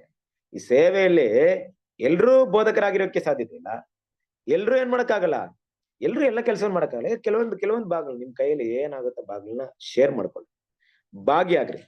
ಈ ಸುಗ್ಗಿ ಕೆಲಸ ಇದೆ. ಕ್ರಿಸ್ತನ ಪ್ರೀತಿಯ ಸಹೋದರರೇ, ಕೊನೆಯ ವಿಷಯ ಹೇಳ್ತೀನಿ ಏನಂದ್ರೆ, ಇನ್ನು ಕೆಲವು ಕ್ಷಣಗಣನೆ ಈ ಸುಗ್ಗಿಯ ಕಾಲ ಮುಕ್ತಾಯವಾಗುತ್ತೆ. ಅವಾಗ ನಿಮ್ಗೂ ಅವಕಾಶ ಇಲ್ಲ, ಯಾರಿಗೂ ಅವಕಾಶ ಇಲ್ಲ. ಈ ರೀತಿಯಾದಂತ ಒಂದು ಕೆಲಸ ಭೂಮಿಯಲ್ಲಿ ನಡೀತಾ ಅನ್ನೋದು ಇಡೀ ಲೋಕ ಗಮನಿಸುತ್ತೆ. ದೇವ್ರ ಪಿಕ್ಚರ್ ಹಾಕ್ದಂಗೆ ಮೂವಿ ಓಡಿಸ್ತಾರ ಒಂದಿನ. ಈ ರೀತಿ ಸುವಾರ್ಥ ಕೆಲಸ ಭೂಮಿಯಲ್ಲಿ ನಡೀತಪ್ಪ, ಸಭೆ ಅನ್ನುವಂತ ಜನರ ಆಯ್ಕೆ ನಡೀತು ಅಂದ್ಬಿಟ್ಟು. ಇವತ್ತಾದ್ರ ಬೆಲೆ ಇರಲ್ಲ, ಅವತ್ತು ಇಡೀ ಲೋಕ ನೋಡುತ್ತೆ. ಆ ಸಮಯ ಮುಗೀತು. ಆದ್ರೆ ಅವಾಗ ಏನ್ ನೋಡ್ತಾರಂದ್ರೆ, ಈ ಸ್ವಾರ್ಥ ಸುಗ್ಗಿ ಕಾಲದಲ್ಲಿ ಇವ್ರು ಕೆಲಸ ಮಾಡಿದಾರೆ, ಅವ್ರು ಕೆಲಸ ಮಾಡಿದಾರೆ, ಅವರು ತ್ಯಾಗ ಮಾಡಿದಾರೆ ಮಾಡೋ ಜನ ನೋಡ್ತಾರೆ. ಆದ್ರೆ ಅವಕಾಶ ಇವತ್ತು ನಮ್ಗಿದೆ, ಮಾಡುವಂತ ಕೆಲಸವನ್ನ ಮಾಡೋಣ. ಹಾಗಾಗಿ ಈ ಸುಗ್ಗಿಯ ಕಾಲ ಅಂತ ಟಾಪಿಕ್ ಇಲ್ಲಿಗೆ ಮುಕ್ತಾಯವಾಯಿತು. ಕ್ರಿಸ್ತನ ಪ್ರೀತಿಯ ಸಹೋದರರೇ, ನಿಮ್ಗೆ ಇದರ ಒಂದು ವಿಷಯ ಸ್ಪಷ್ಟವಾಗಿ ಅರ್ಥವಾಗಿರ್ಬೋದು. ಸುಗ್ಗಿಯ ಕಾಲಕ್ರಮ ಎಷ್ಟಿತ್ತು ಬ್ರದರ್? ಮಾತಾಡ್ಬೇಕಾದ್ರೆ ಒಂದ್ ಟೈಮ್ ಕೊಟ್ಟಿದ್ರಲ್ಲ, ಎಷ್ಟಿತ್ತು?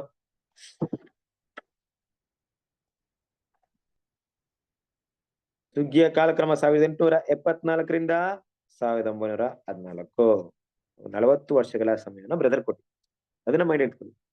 ಈ ಸುಗ್ಗಿಯ ಉದ್ದೇಶ, ಮಹಾಪ್ರಾಧಾನ್ಯತೆ ಏನಪ್ಪಾ ಅಂದ್ರೆ, ನಿಜವಾದ ಸಭೆಯನ್ನ ಆಯ್ಕೆ ಮಾಡೋದು, ನಿಜವಾದ ಮೊದಲಿಂಗಿತನ ಆಯ್ಕೆ ಮಾಡೋದು ಅಲ್ವಾ?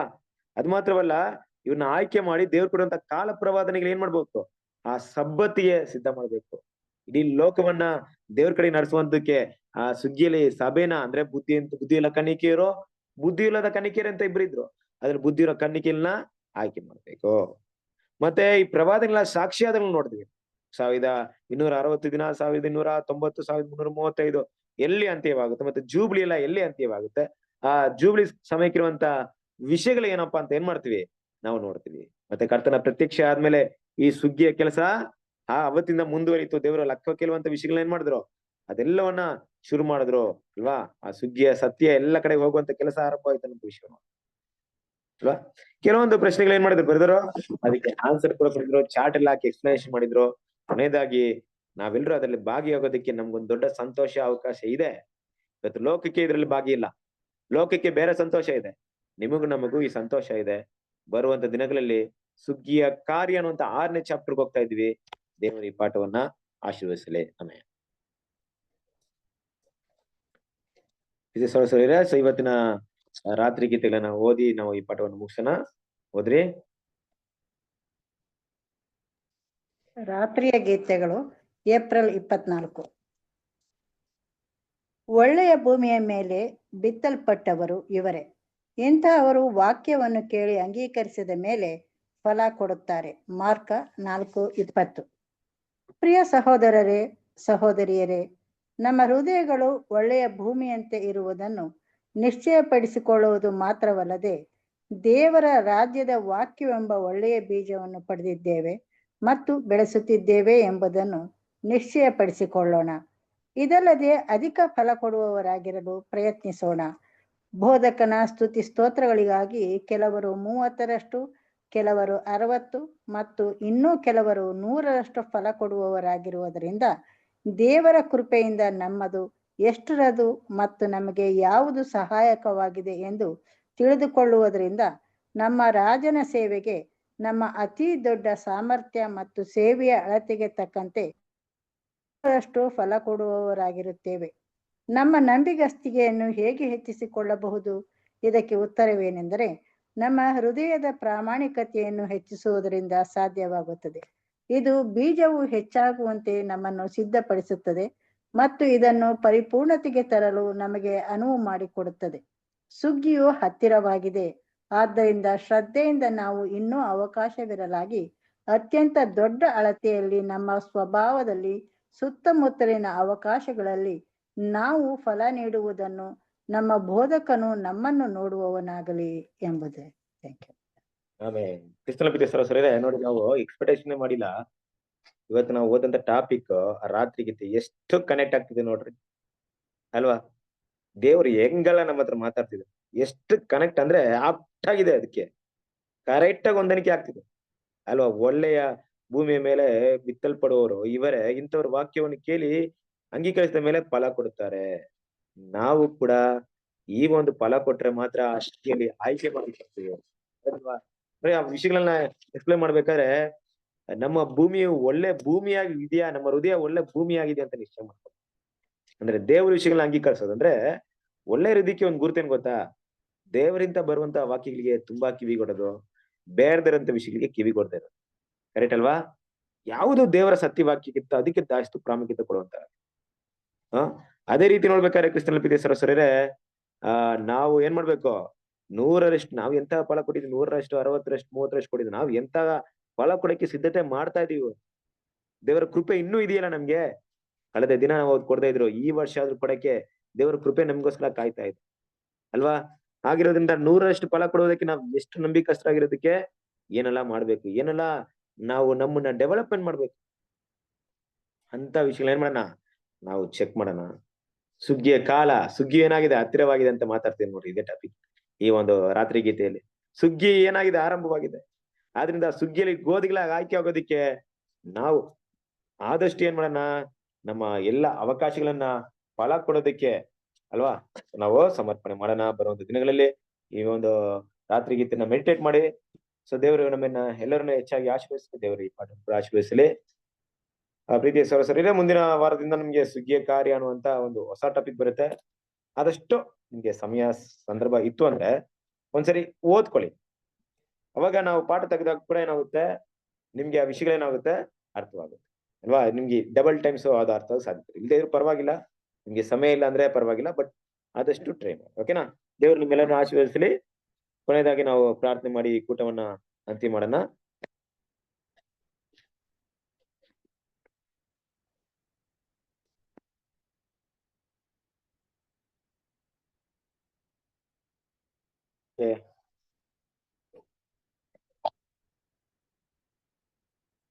ಬಸವರಾಜ್ ಪ್ರಾರ್ಥನೆ ಮಾಡ್ತೀರಾ?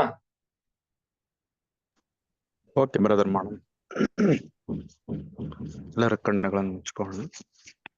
ಪರಿಶುದ್ಧನು ಪರಿಶುದ್ಧನು ಮಹೋನ್ನತನು ಉನ್ನತೋನ್ನತನಾದ ಪರಲೋಕದ ತಂದೆಯಾದ ದೇವರೇ, ಈ ಒಂದು ವೇಳೆಗಾಗಿ ನಿಮಗೆ ಕೃತಜ್ಞತೆ ಸಲ್ಲಿಸ್ತೇವೆ ಸ್ವಾಮಿ. ಅಪ್ಪ ತಂದೆಯೇ, ನಾವೆಲ್ಲರೂ ಒಟ್ಟಾಗಿ ಕೂಡಿ ಬಂದು ದೇವರೇ ನಿಮ್ಮ ವಾಕ್ಯಗಳನ್ನು ಧ್ಯಾನಿಸುವಂತೆ ನೀವು ಕರುಣಿಸಿರುವ ಈ ಮಹಾಕೃಪೆಗಾಗಿ ಕೃತಜ್ಞತೆ ಸಲ್ಲಿಸ್ತೇವೆ ಸ್ವಾಮಿ. ಇದುವರೆಗೆ ನಾವು ನೋಡುವಾಗ ಸ್ವಾಮಿ ಸುಗ್ಗಿಯ ಕಾಲದ ವಿಚಾರಗಳನ್ನು ಸಹ ನಾವು ವಿವರವಾಗಿ ತಿಳಿಸಿದಂತ ಸೋದರರನ್ನ ನೀವು ಆಶೀರ್ವದಿಸಲೆಂಬುದಾಗಿ ಪ್ರಾರ್ಥಿಸ್ತೇವೆ. ಅಷ್ಟು ಮಾತ್ರ ಅಲ್ಲ ದೇವರೇ, ಅವ್ರನ್ನ ನೀವು ಹೆಚ್ಚು ಹೆಚ್ಚು ಸೇವೆಯಲ್ಲಿ ಬೆಳೆಸಲಿಕ್ಕೆ ಬೇಕಾಗಿರುವಂತ ಜ್ಞಾನ ಶಕ್ತಿಯನ್ನು ಕೊಟ್ಟು ನಡೆಸ್ರಿ, ಆರೋಗ್ಯವನ್ನು ಬಲವನ್ನು ಕೊಟ್ಟು ನಡೆಸಲೆಂಬುದಾಗಿ ನಾವು ಪ್ರಾರ್ಥಿಸ್ತೇವೆ ಸ್ವಾಮಿ. ಕೇಳಿರುವ ಪ್ರತಿಯೊಬ್ಬರ ಹೃದಯವನ್ನು ನೀವು ಸ್ಪರ್ಶಿಸಿ ಸ್ವಾಮಿ. ನೀವು ಹಾಕೊಂಡ್ರ ಯೋಜನೆಗಳನ್ನ ಕೈಗೊಂಡು ಸ್ವಾಮಿ, ಕೊಟ್ಟಿರುವಂತ ಓಟಗಳನ್ನು ಓಡಿ ಮುಗಿಸ್ಲಿಕ್ಕೆ ಬೇಕಾಗಿರುವಂತ ಶಕ್ತಿಯನ್ನು ಕೊಟ್ಟು ನಡೆಸ್ರಿ ಎಂಬುದಾಗಿ ಪ್ರಾರ್ಥಿಸ್ತೇವೆ. ಹೌದು ಸ್ವಾಮಿ, ಓಡುವ ಓಟದಲ್ಲಿ ತಿಳಿದವರು ಪ್ರತಿಯೊಂದು ಶೋಧನೆಗಳನ್ನು ಸಹಿಸಿಕೊಳ್ಳಿಕ್ಕೆ ಶಕ್ತಿ ಕೊಡ್ರಿ ಎಂಬುದಾಗಿ ಪ್ರಾರ್ಥಿಸ್ತೇವೆ. ದೇವರು ಕೇಳಿದ ಎಲ್ಲ ವಾಕ್ಯಗಳನ್ನು ನಮಗೆ ಆಶೀರ್ವಾದಕವಾಗಿರಲೆಂಬುದಾಗಿ ಪ್ರಾರ್ಥಿಸ್ತಾ, ನಮ್ಮ ರಕ್ಷಕನ ಒಡೆಯುವನು ಆದ ಪ್ರಭು ಯೇಸುವಿನ ಹೆಸರಿನಲ್ಲಿ ಪ್ರಾರ್ಥಿಸಿ ಬೇಡಿ ಬಂದಿದ್ದೇವೆ ನಮ್ಮ ಪರಲೋಕದ ಜೀವಳ ತಂದೆ. ಆಮೆನ್. ಆಮೇನ್. ಪ್ರೀತಿಯ ಸಹೋದರರೇ, ನಿಮ್ಮೆಲ್ಲರಿಗೂ ನಮಸ್ತೆ. ದೇವರು ನಿಮ್ಮೆಲ್ಲರನ್ನು ನಮಸ್ತೆ ಆಶೀರ್ವದಿಸಲಿ. God bless you. ಎಲ್ಲ ಬ್ರದರ್ಸ್ ಸಿಸ್ಟರ್ ಎಲ್ಲರಿಗೂ ನಮಸ್ತೆ. ಎಲ್ಲರಿಗೂ ನಮಸ್ತೆ. ಎಲ್ಲ ಬ್ರದರ್ ಸಿಸ್ಟರ್ಸ್ ನಮಸ್ತೆ. ರೈಬ್ರೆ ನಮಸ್ತೆ, Kamala mister, Navita sister, Mohan Raj brother, Krishnappa brother. 1914 ಇದು ನಮ್ಮ ಸೋದರರ ಕೊನೆ ನಿದ್ರವಾದ ವರ್ಷ. ನಮಸ್ತೆ ಬ್ರದರ್.